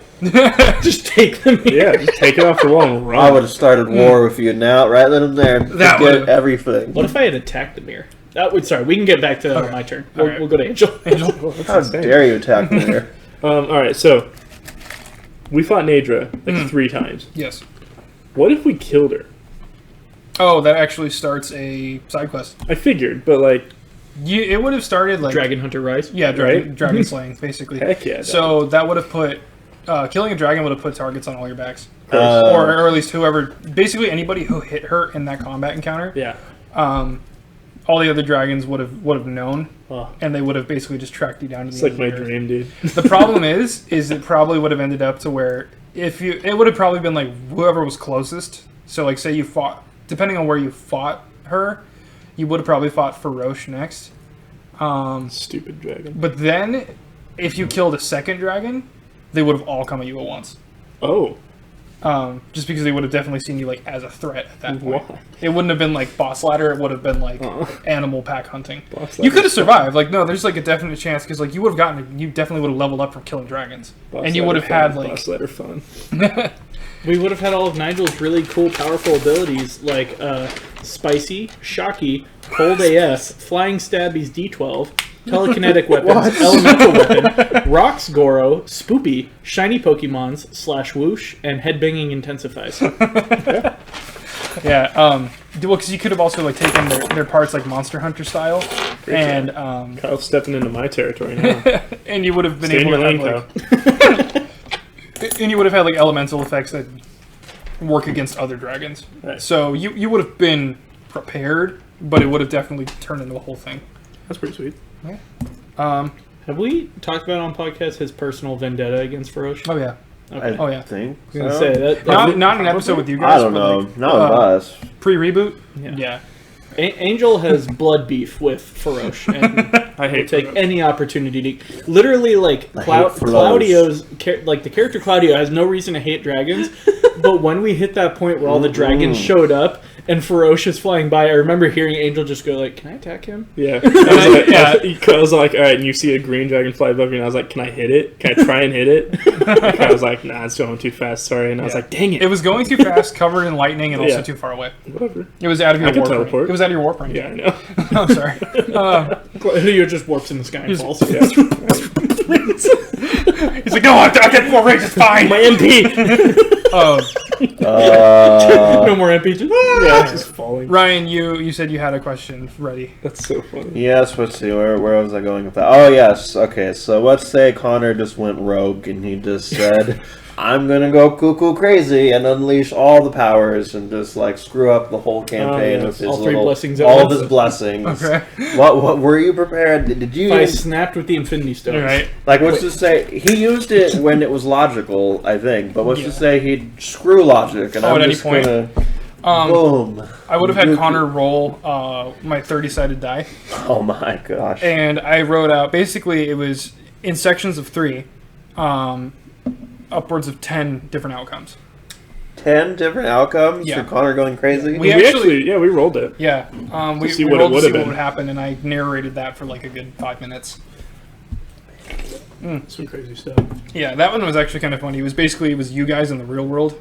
We would have ended up in the Bookiverse. Yeah, he would have ended up in a version of the Zelda world, the same one that Tristan's character comes from. Oh, Tristan. Yeah, So we could have ran into Tristan again. Is the funny part of that. yeah, it would have been a little different though, because it would no have scalps. no scalps. He would have been upset, but no scalps. Yeah, that was just ad lib on his part. It was funny though; it worked. It did work. It was hilarious. Got a Yeah, blessing for it. there were a lot actually. Do you want me to tell you what those were, Ryan? Yes. Okay. Well, yeah, since we can't do them anymore. So They're locked down. And these are all campaign ideas in a way. if he had rolled anywhere from a 1 to a 3, Nigel would have awakened on a floating rock in the middle of space with level 1 with no abilities. It would have just been you in the middle of space because like the chaotic forces. Oh no. That would have been an oof, and you just would have been floating there like nothing happens. Sky Basically, like rockets. you wouldn't be dead, but you'd just be it'd be like Skyblock. That's the saddest scenario That I've might ever have made heard. Nigel pray. Or attempt to. Attempt to, yeah. Number 2, the Exilium were all going to be released across space, which is 4 to 6, and you guys would have all had to reroll stats and start and figure out stuff in there. No. But it would have been, like, because some of them are still sealed away, and some of them are like just reduced to a small form. They would have all just come back and just boom, scattered across space. Eldon would have been so mad. It would have started a war. I left for 5 minutes. If you rolled a 7 to a 9, that was one that I was kind of excited for. You would have rolled d6 for a new level, and the party would have been scattered across the universe. Oh, we would have to like find each other. Yeah, or figure Okay. out where you were. So there's That's a chance awesome. you could wake up in like Star Fox Land. You could wake up in Mario World. I would like Mario World. You could be on Dark Star. Meta Knight wakes up and rolls over in his bed, and Sven's laying there next to him. Oh no. And he goes, he's just level 20 jack. and he goes, I'm very sorry. Sorry to encroach on your personal space. This was not on purpose. Are you hard right now? That's for you, Chris. No, Are you sleeping in a spaceship by yourself? no, I'm with Mennonite. Number 4 was Dark Matter reaches She. So it would have just been like the actual entity of, not the entity, but the Exilium Dark Matter would have invaded She. Spicy. That would have been fun. We wouldn't even have been there. Another magic fight. And then I would have set you guys to level 4, and you would have just had to fight like magical dark matter beings instead of normal encounters. Because Nigel loves magic, even though he can use it. The 5th outcome, if you rolled anywhere from 13 to 15, the universe would have reset, but it would have been in a modern setting. A modern Yeah. setting? Would we have been the same characters? Yeah, you would have been just a different version of them. So like, Modern like a pirate? descendant, or like no, just like a modern version of Nigel. So like Nigel would have been like a guy who worked on like a fishing boat. Would he have or like something. 50 An guns on him? Alaskan fish. Yeah, well, you could have guns and swords because it still would have been fantasy, but it would have been like more modern. Just picturing like hidden blades like Assassin's Creed. Like, Yeah, stuff like that. Oh no. What the hell? But like Claudio could have been hilarious. walking around wearing jeans, but also has a poncho. Yeah. You know, That's some Alphonse- fancy monk Yeah, robes. like- Claudio's poncho gets a little bit shorter, and he's got like jean shorts on. Right. I could think I'd have a golden AirPods. cane. Yeah, I was gonna say like Dr. Alfred would have been like this like cult leader like Pimped out Yeah, cane. yeah. Alphonse would I'm have been coming like for you. Yeah, that's I'm hilarious. thinking of names, but I'm not going to say them. Alphonse would have been like Gandhi. Yes, all of that. Thinking of and several more. names, but I'm not going to say them. I'm a pimped out cult leader, and you Sven are would've- loved. Sven would have just been a really nice grandpa. Yeah, 1 to 5 was supposed to be like With antlers. negative. And really tall. Actually, no, And sorry. really tall. So- I saw like a 7-foot tall guy the other day.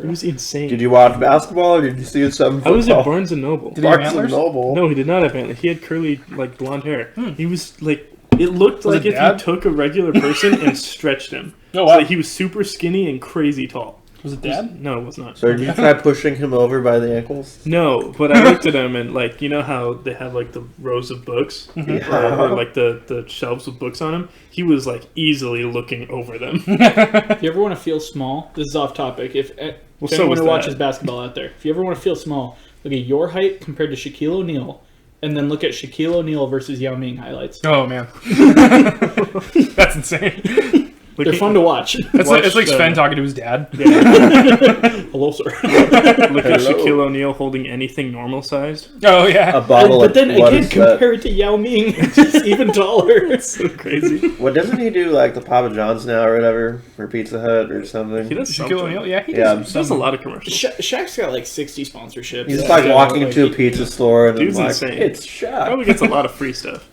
Yeah, he doesn't have to pay for anything. This got really weird. Sorry, please This continue. podcast. No, it's fine.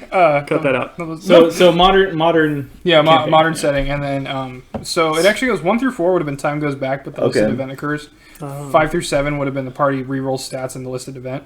8 through 10 would have been listed effect only reroll characters, like if it's absolutely necessary, like if that's just the nature of the universe roll. 6, you guys would have started 16 to 18. You would have started over in Dreamland, Interesting. and that would have been Furby. yeah. You could have chosen to make another character, or you would have just had to make a new character based off of like Dreamland's rules. Yeah. 7, 19 through 21, you started over in the Lilat system. Nice. 8, 22 through 24, you start over in the Cascade Kingdom. Which one's the Cascade? It's in Mario Odyssey. Oh, It's okay. the ancient like caveman place. Gotcha. It's okay. and here it's a series of islands. I call it it's just called Cascadia, Yeah. where that's where Yoshi's Island is Oh. and stuff like that. I love Yoshi's Island. That was one of my favorite games. growing up. It would have And one been of my like favorite locations in Paper Mario. it would have been Good like a jungle survival type thing. Gotcha. And you guys probably would have been like a shipwreck if you depending on what you're playing.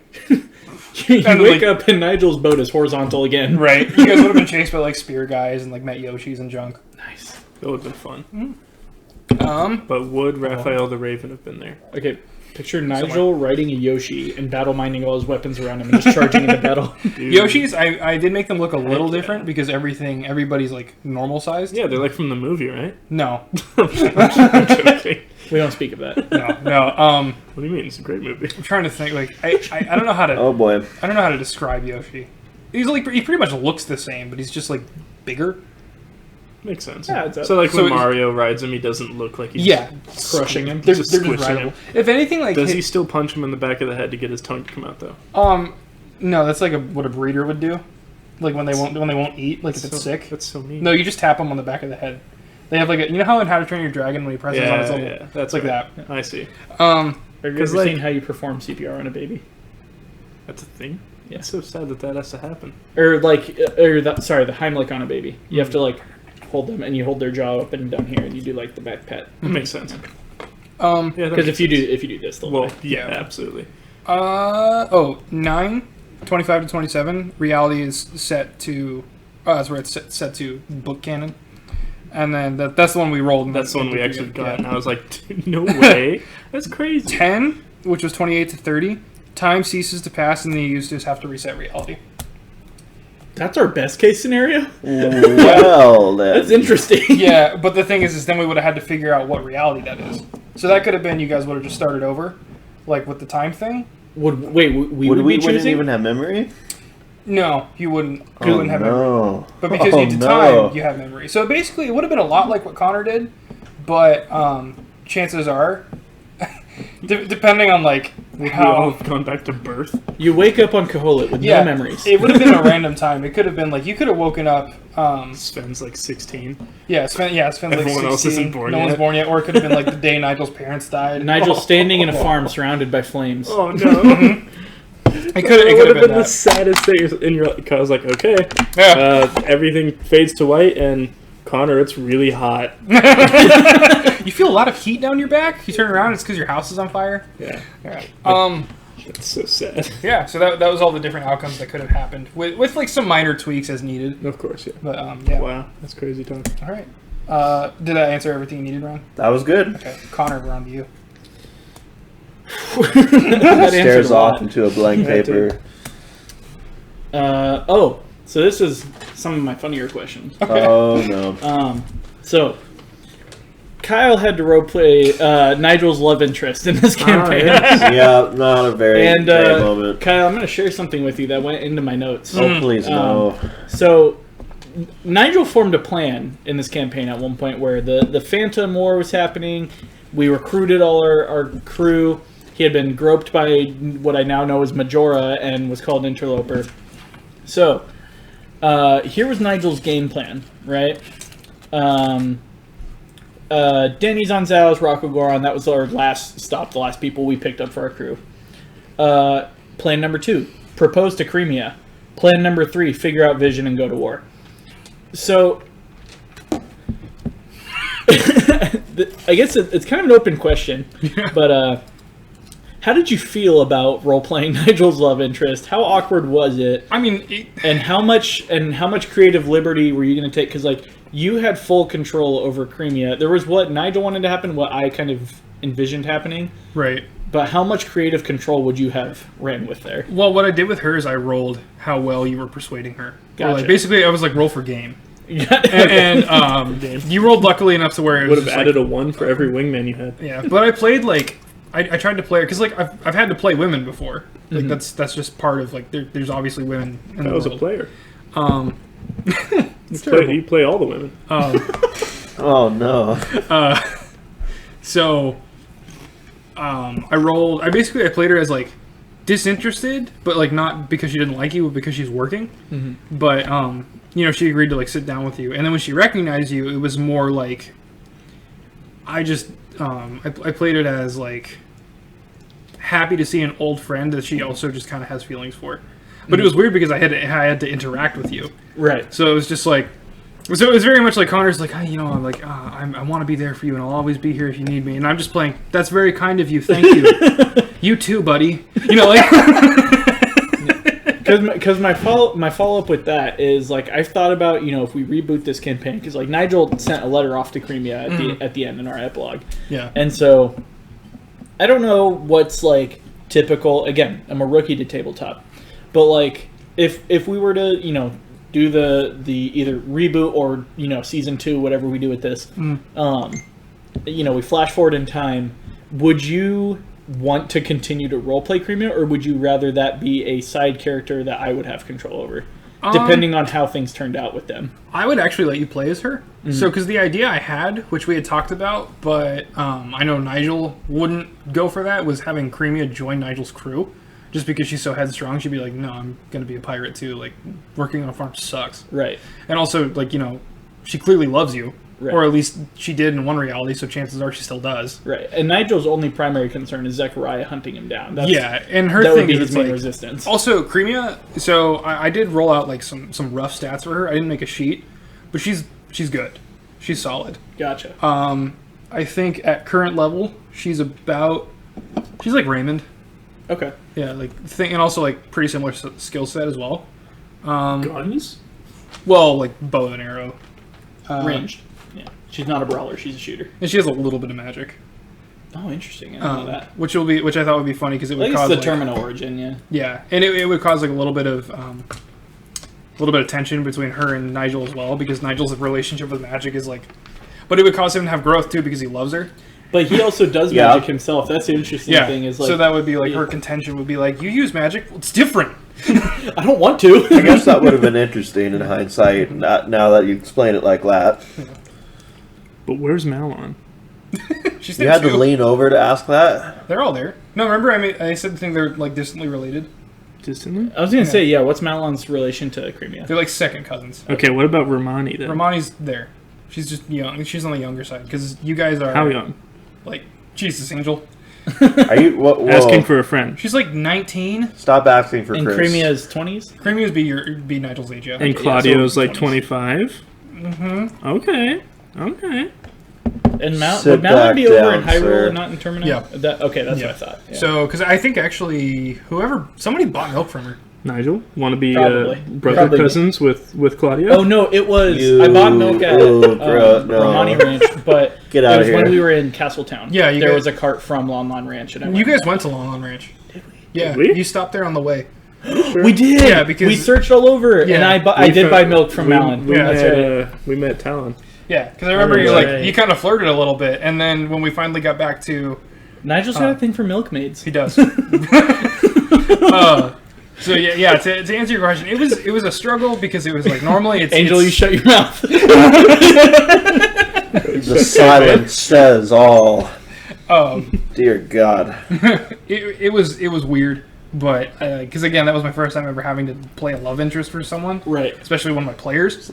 I mean, Yeah, I felt bad, like, just kind of throwing that on you, but it was in that scenario, into my backstory, I'm like, Nigel would go spit some game right now. Right. Like, this is, Yeah, well, it makes sense, and like I was happy that you did it. Like you played in character. It was just Yeah. weird because it's like I'm not gay, and like yeah, I was playing a woman, but I don't have that disconnect in my well, mind. in the Monty Python movies, don't the guys always play the girls like in That's the Holy true. Grail and Life of Brian? No, I think like I could do that because it's funny. Yeah. But it was just weird because that Monty was Python well, it was funny. but it was like a tender moment between two people. So I'm it gonna was admit, just like, it was like, please don't take this too far because, you know. We just need to have my wife come in the room next time. yeah, no, Crimea. I was almost ready. Like I was gonna call you and be like, can you just have her come and play? Just make it a little, yeah, hey. It would've been weird. I brought that up to Angel, and he goes like, "No, because then it's gonna be like, it's weird watching a couple role play." I'm like, "Yeah, I know." That's another level. of weird. Angel's eyes. Yeah. Yeah, just watch it. You know, I once had to roleplay a character that was in love with Chris's character. That must be really tragic. What do you It mean was super, had to? It was super easy. Yeah, so it was basically because I didn't want to go 0 to 100. Like, oh hey Nigel, it's like so good to see you. Like twirling your hair. Oh well, Ramoni, that's a nice little dress you got there. Oh, thank you, it's my grandmother's. No, it was. Yeah, no, it was fine though. I worked out the way it needed to, and I'm glad like it didn't like take away from the story either. Yeah. It was fine. And Claudio got a good laugh out of it. Yeah, no, everyone was watching like he's gonna blow it, right? 20 rupees, he blows it. I just pictured one of the characters looking up at my weapons floating above the ranch, just like, how long can you hold those up there? Claudio, if he was a bad person, and if I wanted Connor to hate me in real life, Claudio would have used his vanish spell to go and pull Connor's or Nigel's pants down Yeah, that would have been hilarious. while he was talking to Creamy. I considered that happening and I actually had a plan that would have been really funny. Really? Nigel would have zero reaction. If you had done that, Nigel would have just let it happen. Just Play it stone faced it. Just He would have just Mr. Clean Post. You know, wow. Dang. look at my calves. Or the other idea I had was as soon as you do that, the Zora Greatsword would shoot down right in front and cover it. Oh, how'd that get there? I guess I'll take this, being a weapon connoisseur. Yeah. What do you Wow. call this? A sword? A sword? A sword? Interesting. I am How but do a humble use this? farmer. A humble But farmer. a humble farmer's son. Angel, your turn. Oh, right. Yeah, let's see if you can beat that Okay. one. Oh, I can beat that one. So Meta Knight. Meta Knight existed, Mm-hmm. but he didn't look like Meta Knight. He was like a full-on like person, like 6 feet tall. He was not Dude. an Orby. Yeah. Yeah, he was not a little circle, right? Yeah. An Orby. Okay. Uh-huh. Keep that in mind. Yes. I don't like where this is going. Angel. Would Kirby have been a 6 foot tall naked guy with a really big appetite? No. No, Kirby would have been human-sized. I'm walking away. But he would have I looked... can't. So, Kirby's funny. They're part of a... They're part of a race of what's called Starborn, Yeah. which is what I'm giving characters who have like unnaturally colored hair. So Kirby would have been like a human dude with pink hair. Oh, interesting. Yeah. But really what about love- the huge appetite? really love Oh food, yeah, right? he would. Oh yeah, he would have Okay, eaten I'm like back. he would have been like Goku or Luffy, where he just eats and eats and eats because he can. Heck yeah, dude. And he would have had the ability to mimic any of the any power he sees. That would have been so for, like- interesting to like Yeah. have as a almost like person on the boat. Taskmaster, but Yeah, a lot like that, but it's like he can only mimic it for a certain amount of time. Gotcha. There are certain ones that are like very rudimentary stuff, like sword play. Like Kirby can use pretty much You any could use weapon. a sword, yeah. Because there's another character that is just a weapon master of anything. Oh yeah, going back to the low roll question, you guys would have met Ravio, and Ravio is like the most. Actually, Ravio is the strongest NPC on Shi. He's the most deadly character you guys would have come across. Good guy. interesting. At least he's nice. Yeah. Oh, he's super friendly guy. He's Little horny, he's though. very lazy. Ravio's like really lazy. Yep. Is in this canon. Okay, Ryan, back to you, buddy. Okay. With Tristan, yeah, I did have a question about his character. Yeah. Since he was super busy, so like he only could make it for one sitting. But did you ever think of like, I know you kind of wrote him out in a way, but did you ever think about like, wow, he did so many things and he had such an impact and he was almost like a pillar of the story. Did you ever want to like bring him back and be like, well, I think I'm just going to play his character Yeah, now? and Did you ever think you wanted to step into his shoes? No, because I don't think I would have been able to do it justice. Okay. But I did wish he would have stayed. Time-wise, yeah. I mean, Yeah. if he could, he would, but... Yeah. I had considered like, and that's kind of what Tad was supposed to be. Okay. Like you guys you wanted to go and try and recruit Lauren, but Tad was also supposed to be like a spiritual successor to like how Tristan is. So to me, it's just like you just take some of Tristan's personality, hit it, like dial it to 11. Dial it to 11. Make him really wet. Just like he's just like always soaking, just like he's got like a wet shirt on and like his pants are always dripping. Just Soggy like, man. hey guys, I'm Tristan. And there you have Tad. Yeah. Nailed it. So Tad was just supposed to be a guy who's just like he's ready to hang out. He's like I'm down for whatever. Like Space War, let's do it. Space War, let's go, boys. Yep. Yeah. I definitely I didn't want to step in Tristan's shoes Okay. because I just don't think It's I a could- very compelling character, though. Yeah, I don't think I could have done it right. Could you Okay. scalp your mother? No, I like our mom. I do too. I couldn't scalp Well, her. I'm glad we're... Okay. Even if she asked me to. Why would she ask you? Why wouldn't she? Next. What kind of family you grow up in? Right? Connor, you go ahead. I don't have anything else to add to that. I have one question left, by the way. Okay. Hello. Pizza. No. Speaking of pizza, did you know you could go down to Little Caesars and get an extra most bestest pizza for just $1 more than a hot and ready? No, tell me more. Extra pepperoni and extra cheese? Who wouldn't take that deal? I'm sorry I asked. Someone who doesn't like that much pepperoni or cheese. I mean, everything in moderation. You know what? Who am I kidding? All right, let's do this. Wow, Connor just gave you, like, death I was about to get violent. He's gonna stab I'm gonna start you. throwing hands, guys. He's gonna throw swords. He's gonna go all Nigel on me. So I think my other follow-up, this is, again, more of a... Actually, I have two questions. More broad. One, did you mean to make us that overpowered, or was that kind of... Was it like an idea you ran with? Was it just convenience out of the fact that we ended up having a pirate, a dude with wind magic, and all these magic users? And follow-up, if you were ever to do traditional D&D with us or others, what would you do differently than some of the DMs you've seen? To answer, I'll go with the second question first because it kind of answers the first one as well. Okay. I would try and make it like as user friendly as possible, just to kind of ease you guys into it. And also, I just don't like the way some of the things work. So a lot of people, I don't like the way combat works. It's so rigid. Because it's one of those things where like the game says reward players for creativity, but sometimes combat is just like, okay, well, I'll do this spell, and then maybe I'll try this next time. A lot of it is just like so much up to the DM, because a lot of you hear the argument 9 times out of 10. It's like rules as written or rules as interpreted. The DMs I've played with have always been rules as written. It feels like so. It was kind of like I don't know, and I try to go with rules as interpreted or just whatever makes for a more interesting encounter. So. Like, I had these items, like I had an herbalism kit, and I was like, oh, well, can I put herbs onto this person to help heal their wounds? They're like, oh, it's not really what it's for. It's more for, like, mixing potions. I'm like, well, can I mix a potion? Well, I don't like what's your herbalism skill? I'm like, well, it's pretty high, and I have a bonus because of my class. I'm like, I don't know, it would take a while. I'm like, well, do you need me to go around and talk to people? We're on a boat. No, but I don't know. I'm like, okay, I just won't do it. And then I said, I want to try and meld the silver, or not meld, but I want to like pound the silver and form it into something. Oh, well, your masonry kit's really only for stone. And I'm like, but I have the tools, don't I? Yeah. Well, can I like do a representation roll of that? No, I don't know. I'm like, well, okay.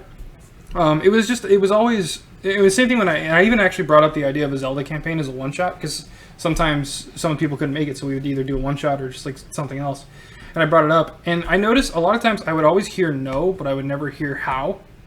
Like, okay, how could we do that? It was just, no, that wouldn't work. No, that wouldn't work. Oh, well, how would you do, like, you couldn't do this. You couldn't do this. I'm like, okay. So that gave me the approach of, well, let me try and figure out a way to make anything happen, just for the sake of making it happen. Which, yeah, it is a little petty, but that was just kind of, like, I didn't intend for it to be until I realized it was. And then I just, to answer your question about being overpowered, that was an accident. That was just me not understanding my own rules and trying to just go with it. And when I figured out you guys were that overpowered, I'm like, I'm just going to run with it. Because you guys were just having so much fun with it that I didn't want to say, okay, let's dial it back a little and change your stats. Hyrule Warriors Homebrew Edition. Yeah, it's basically, it was just the cracks coming out of me not knowing how to write my own rule set. Was this your, how many times have you DM'd before? 4. Okay. Wow. But it was always like small things that I would just make up. Yeah, and this one is so, I feel like so different from traditional D&D that you have to come up with your own rules and then discover what those rules lead to. Yeah. And the reason I made it up, I'm sorry, go ahead. Oh, I was just going to say, like, I'm sure, like, we'll fine-tune stuff as we get into, season 2 of this or whatever. And I think the reason I made up the rules was because I needed something that works for Zelda. Which is why I was like, okay, well, what does... Because, like, I've seen other people who just make it so complicated. And I'm like, I'm not going to make you guys divide percentile and figure out,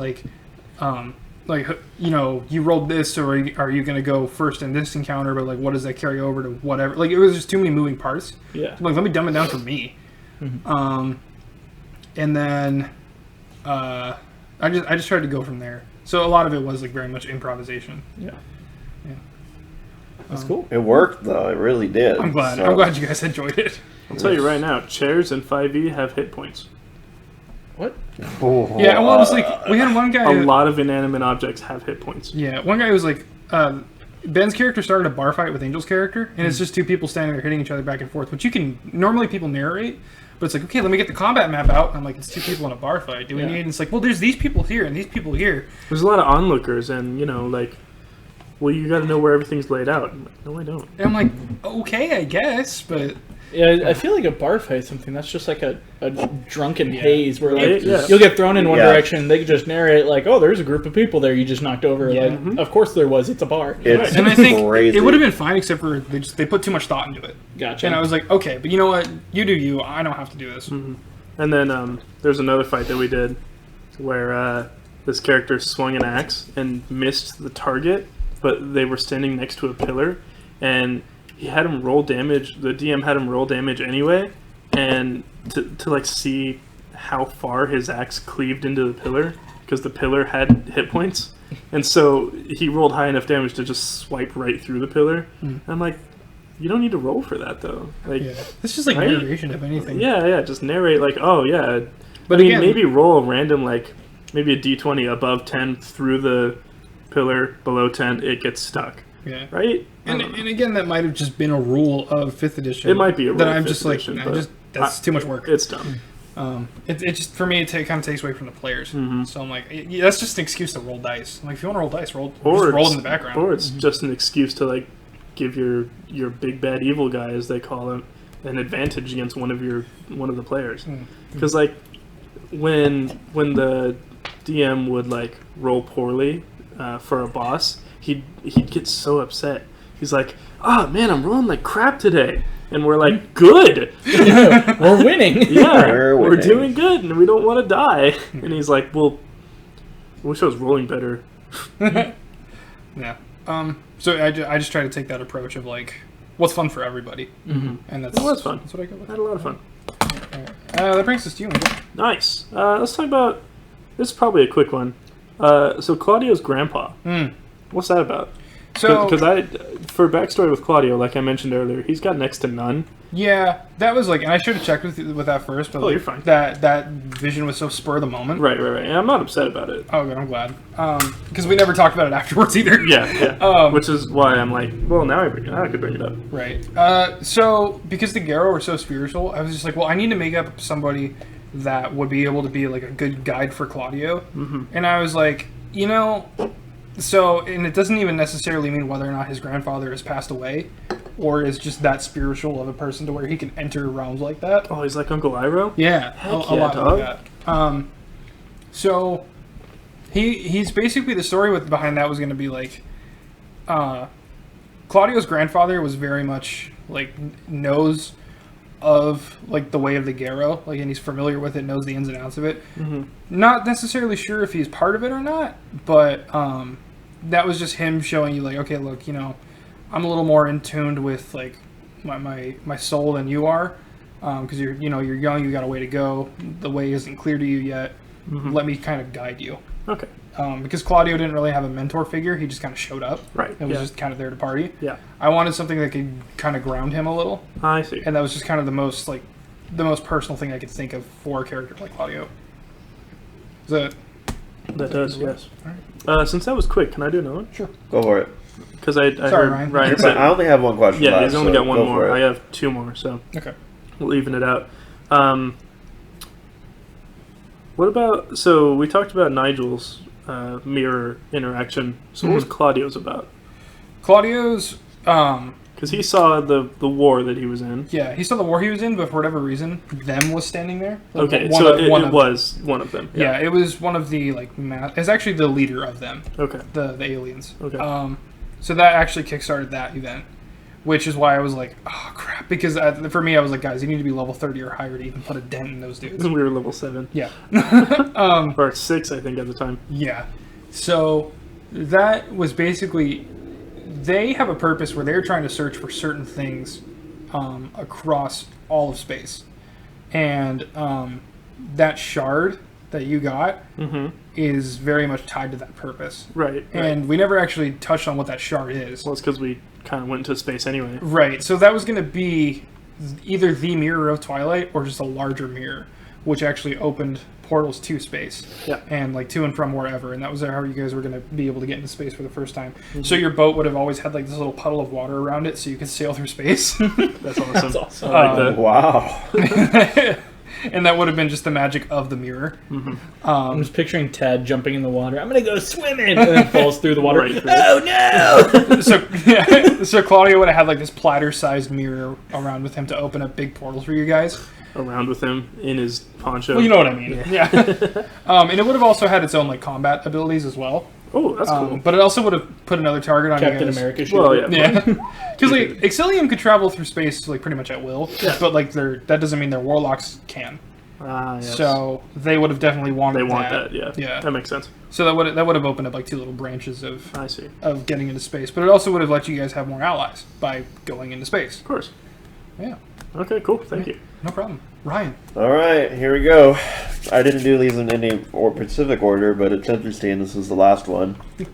If you had like one, as a DM, just like one free pass, you could do whatever you want. You could change just one thing. Was there anything you would want to do different? Kill Cream, yeah. You like add a character, kill. I mean, we all been there, I guess. Romani Ranch burned down in a fire. It's like this is one thing I just would have changed immediately. Like you get one free pass in this game, and it changes the whole dynamic. What would that be? I would have actually given you guys a more cohesive class system. Okay. So you could have. So you would have known. So you would have kind of had an idea of what you were getting. So you had like a. And like what we were building towards. Yeah, like you had an outer goal to like, oh, I want this ability and I get it at this point. Or That you could have makes multi-class and be like, well, I want this aspect of this and this aspect of this. Okay. Makes sense. Which I didn't end up finishing until like 2 weeks before we ended.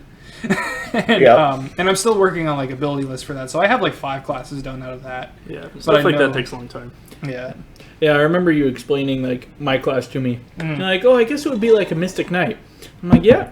What is that? And you're like, oh, actually, well, more like a Weapon Lord. And I'm like, what is that? And he's like, well, it's like this D&D class and this D&D class. I'm like, Kyle, I've not played D&D. And then I had to explain it like, okay, like what character makes sense. Like I had to compare it to like stuff you might have seen, and then I had to pull up YouTube videos of like, so this is called Final Fantasy. Baby steps. Yeah, I think that's the biggest thing. Would have just been like, class system, so you guys would have known kind of what you were doing. Because again, like I just threw random abilities at you guys. Right. Which again, I'm gonna keep that for Zelda. But if we start on another planet, I might use that rule set, the class set. Class set, okay. Like if we all change characters. Yeah. And if I would have changed anything, it would have been like I would have made space a little easier. So I really should have just scaled the levels for you guys, so you wouldn't have gotten scared off or anything. Just so you could have experienced like just the cosmic scale of everything. We kind of dipped our toes in it. And I'm not mad that you restarted. It's 100%. Like you guys were well within your rights to do whatever you wanted. It was an interesting path. My thing was like I just came up with these ideas. I'm like, I need to get these out. I need someone to experience this. I gotta tell someone. I gotta tell someone. Yeah. Yep. So that's why I started a DeviantArt. Cool. Because I was like, oh, I could just post these, and like 5 people will see. There you go. And Ben. So if we want spoilers, Well, because I kept making up like redesigns for. So like I designed like the plumbers from Mario, like Princess Peach and Princess Daisy have redesigns. Like Ravio, Cafe, Robbie, and Burn. Just all kinds of fun stuff. Like, Wow. Yeah. So yeah, no, I just would have made it more accessible, if anything. All right, there it is. Connor, My final question is: if you have more, you can go. No, that's actually the last one I thought of. Okay. With We did Nigel's this perfectly. with Nigel's origin story, Mhm. do you have a written cause or thought of cause that you decided on? Because I left it open to where all that has to happen for his story to make sense is that the ranch burns down and he thinks his parents are dead. Mhm. That's like, or sees them die. Yeah. I did say that he saw them die, Yeah. but that's all. He has no explanation beyond that. Yeah. I have a rough idea for how I want that to go down, but at the same time, I wanted to go over it with you. I know you gave me control on it, but at the same time, I don't want to be like, so here's my idea, and then you were like, well, that's going to be really out of left field. I will tell you now on podcast recording, so it's set in stone. I'm okay with Nigel having no idea, which means I would have no idea. Okay. Right. 'Cause, like I have thought, like I started to think of like, oh, this could have happened, or this could have happened, or this could have. But I was like, you know what? Like, there's so many things in Kyle's world I haven't even touched on yet. I would rather you just like, okay, so you know what happened, why Nigel ran away, but I'd rather you just decide for the sake of your story why and how it happened and whether or not it's going to come up again. Okay. Yeah. I am, because You can again, take I your have creative freedom with it. I have some ideas I could run with. And I think it'll be fun because, again, as you guys develop, it can open up the world a lot more as well. Yeah. And you guys can go to places you haven't gone before. Yeah. Whatever your favorite idea is, just run with it. I'm okay with it being. It could be something out of space, or it could be something like an angry farmer who didn't like our farm. It could be whatever you think of. Ditto. Okay, well, so that's everyone's questions, but I wanted to... it's so mean. I know, I saw it there, and I kind of wanted to see, like, darn it, I was hoping you'd go over the bit. I'm sorry, that came off really bad. Okay, Angel. One more question. All right. Whatever. Angel slaps Kyle, rolling for damage. My last. 7. Oh, that sucks. My last and absolute final question is, if you would please, just because I love it too much, can you go over all the dragons?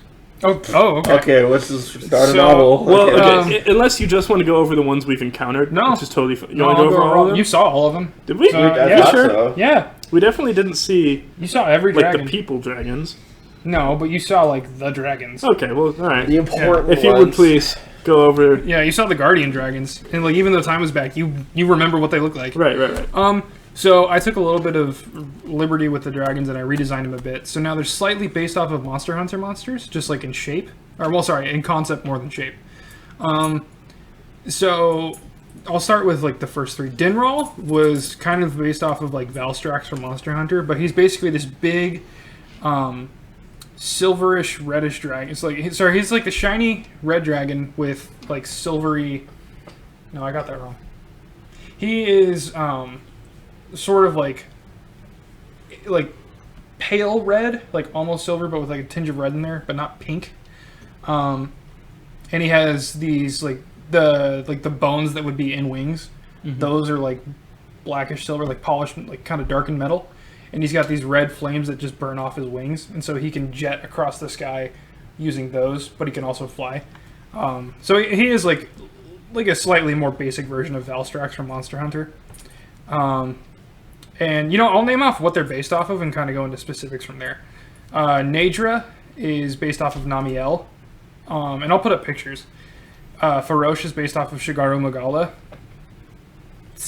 You guys met Eldon. No, sorry, not Eldon. Valu, who was based off of White Fatalis, but with a red color.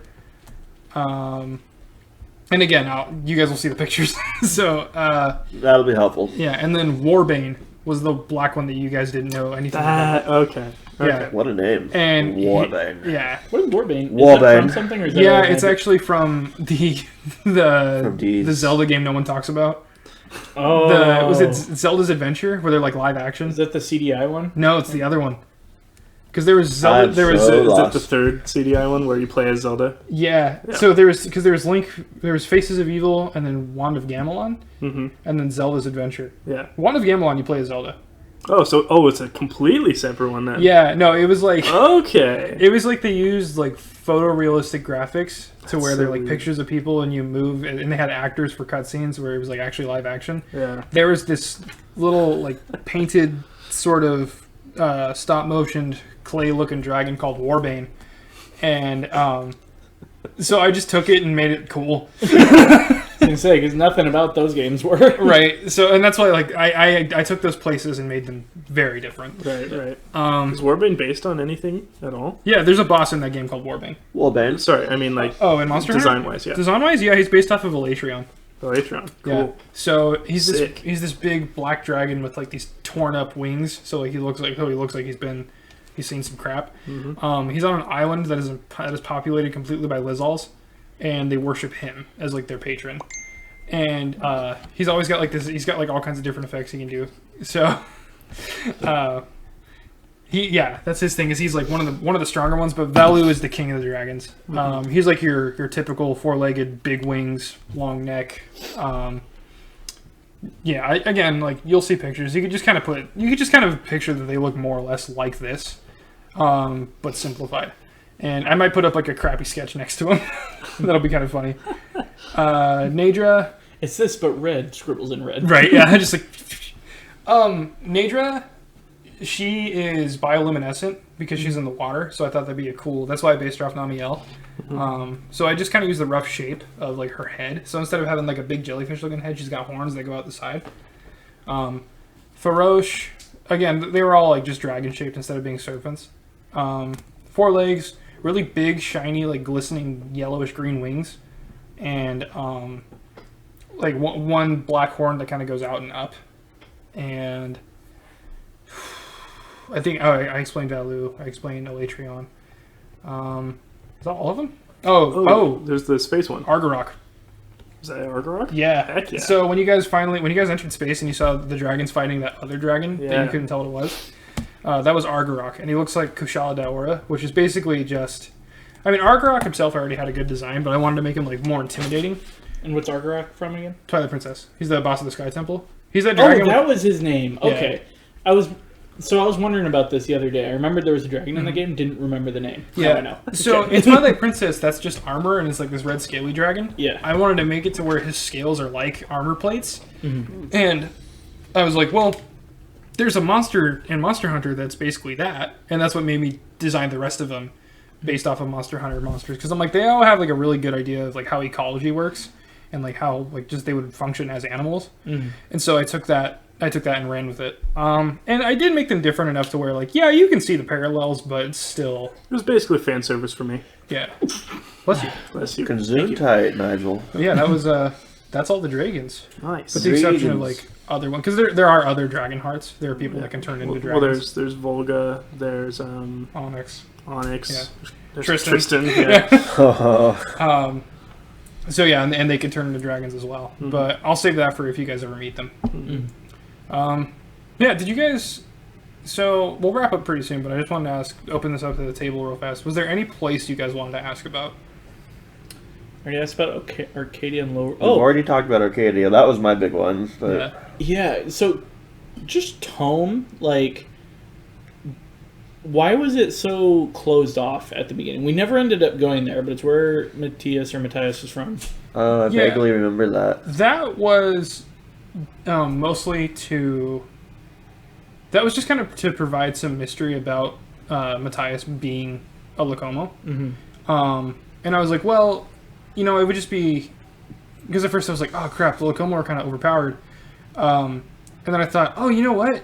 Why wouldn't you have ever seen one? And I'm like, oh, well, they're kind of sealed off. So like there's that flat shelf of like plateau that's just really shallow water that like only canoes can get into, but it's in such a certain place to where like no one's gonna canoe out there. Yeah. And then it's also just like they were all like they were kind of like half invisible, half not. It was like almost like a phantom, like not like the Phantom Islands, but like a phantom island where it was just either invisible or like currents always pushed away, or Nigel would show up. Yeah. There was just always something to where no one could get there, and the only reason Matthias got off is because he's such a powerful mage that he was able to just kind of like magic his way through to get the power to restore their technology. Yeah. And then now it's open to the rest of the world, Gotcha. which is what those railroads that came out of the ocean, that's how they get on and off as well, because that's also just a natural occurring plateau in the water. Yeah. So that's why they developed such technology, was to be able to get off the island. Sea train. Yeah, that'll be like the next. Choo choo. That'll probably be like the next like logical step for them. Yeah. Is trying to get the sea train going. That makes sense. The sea Nice. train. Yeah. And have you guys seen the maps for the other areas yet? You gave think us so. the what? Are you gonna put the map? You maybe should put the maps. I will. Yeah. I'll put them up, but I 'Cause want there was 2 maps you showed us. I want to show them to you guys live on Saturday night. The electric boogaloo. Right. Finally, maps. I'm the map. I'm the map. I'm the map. I'm the map. These I'm the nuts. map. Yes. Oh, no, that's the remix. Right. And his name is John C. Do do do do. So So obnoxious. you guys have already seen the map of our world in Sacred Force, but what you may or may not have seen is Starspace, the Lilat system, which actually no one has seen the Lilat system. This will be the first time. I haven't even posted that online.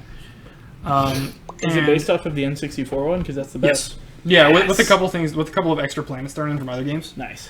So, shite. Got him. What am I looking at here? So this one is the Mario. Sorry, let me go back to it. This is the Mario world. Mushroom Kingdom. Let's Yeah. go. So we got the Mushroom Kingdom, Sarasa Land. I will just. You got Woohoo out there. Nice. Yeah. So Mies are humans. Yes. Yeah, there's Humans. the human race is on here, and that's what the Mii culture is. Yes. We're Human appropriating Mii race is culture. making a comeback. Yeah. One step The at Yo- a You time. tried to The kill us. Yoshi Preserve. Yeah. Wait, it's where? What? So Yoshi's Island is over here in Cascadia, but the Yoshi Preserve is just like Yoshi. Yoshis that made it to the mainland. And then, like, there's a historical reason as to why they just cut off that much land that specifically belongs to Yoshis. It's So- the Jurassic Park method. Yeah, it's like a demilitarized zone. Welcome It's to just Yoshi a very Park. yeah, it's just a very tropical area where they just live freely and protected by every nation. So is that like where you would have gone in like the first Paper Mario, something like that? Yeah, Okay, a lot like that. Actually, no, sorry. In the first Paper Mario, you would have gone to an island in Cascadia. I see. Okay, so then that would be Here, something different. you know that racetrack in Mario Kart Which with one? the Yoshi Valley? A lot like that. That one racetrack, you know. Yeah.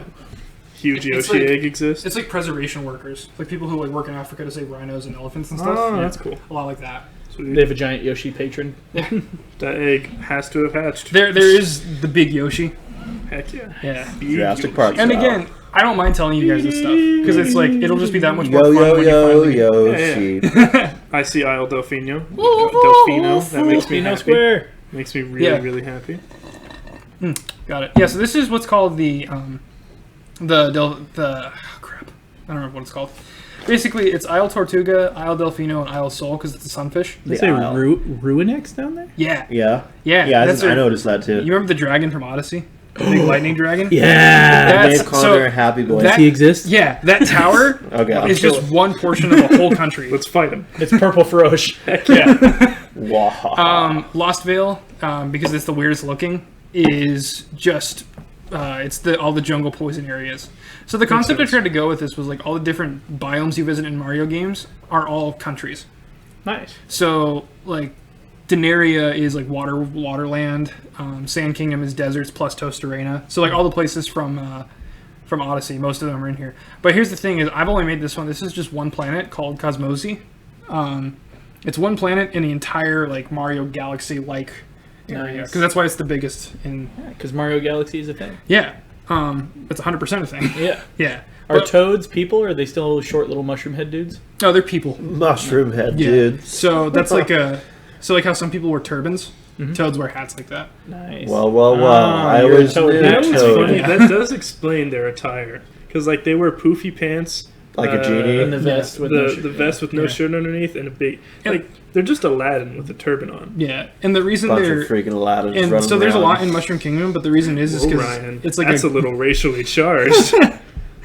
the reason Didn't like the live. I liked the animated Aladdin. Oh yeah, I'm in the same boat. Yeah. the reason They're they're not racist because of it.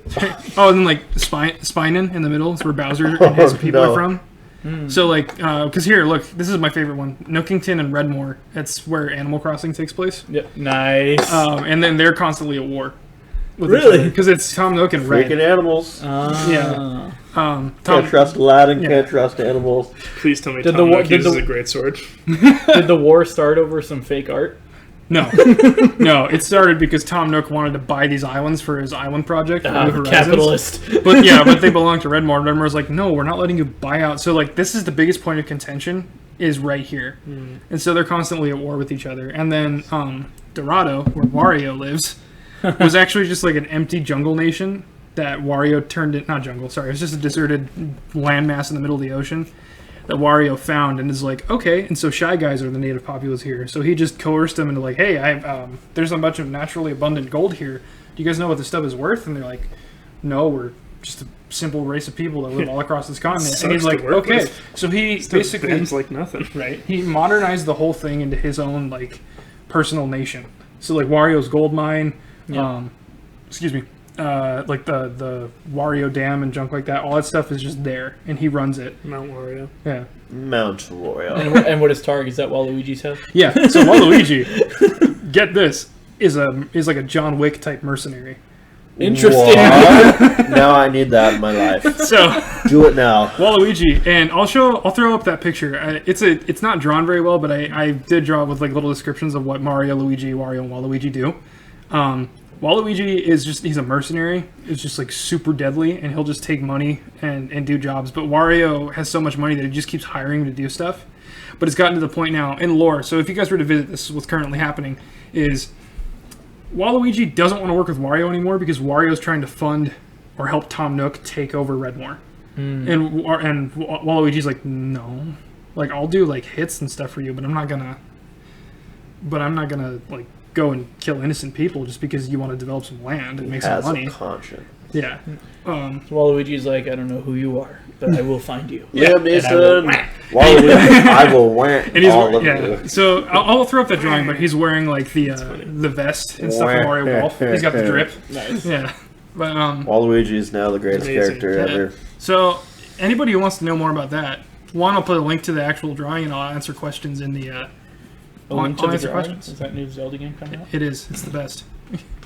Lilat system is pretty self-explanatory, but I want to talk about some things that are different. What? So, like, because Have you again, ever played Star Fox? No. Oh, this I mean, looks- I know this Star looks Fox a from lot Smash like Bros. this. But This looks a lot like the N64 map, which I love. it's pretty much the same, with the exception, like, I put in some things from Star Fox 2, and then I put in Venom. one thing from Star Fox Adventures. And I put in Soria, because I like the idea that, like, dinosaurs just live on like on really floating bizarre landmasses. fruit salad. Yeah. And I didn't post this anywhere because anyone could find a map with the Lilat system. So Fortuna moved for sure. Yeah, so that was actually a translation error, which I wanted to address. Okay. Sad. Fortuna originally was actually called Ficina, but I guess they translated it wrong, so they called it Fortuna. But it's another planet in another Star Fox game. So I just put that over here, and it's a floating ice mass.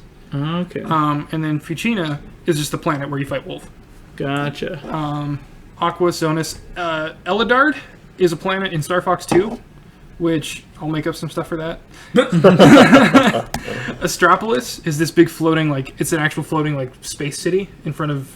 Space City. Yeah, wow. it's kind of like the satellite from the N64 game. But the thing I do with that is those two are orbiting it.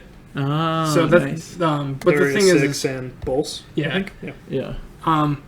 And I can answer questions about that another Look at time, just Venom because... strutting around. Kind of run out of time. Yeah, I'm here. kind of running out of time, but I want to get to the other ones as quickly as I can. Talk. And this people. leads to the Kirby world is actually the most... The Dark Star. Yeah, they're the most technologically advanced out of all the other places.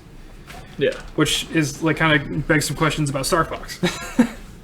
But, yeah, so that big gray mass in the middle, Arc Haltman, that is...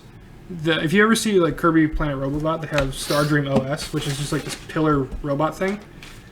And, they're basically a flat floating city. And have you ever played Kirby and the Crystal Shards? Mm-mm. Okay. Nope. So, I've not played much Kirby. okay.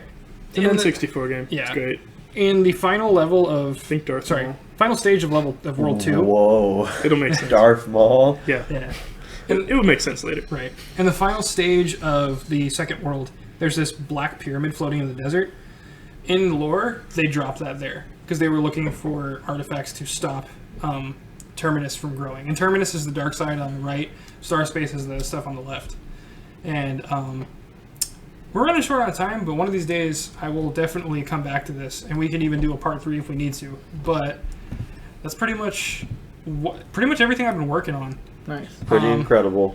Would you like some outro music? This has been a journey, an amazing journey. Before we do anything else, oh, I'm sorry, Connor. I have one more forget question. what Angel has to say. Um, He's choking. Come on now. These nuts. No!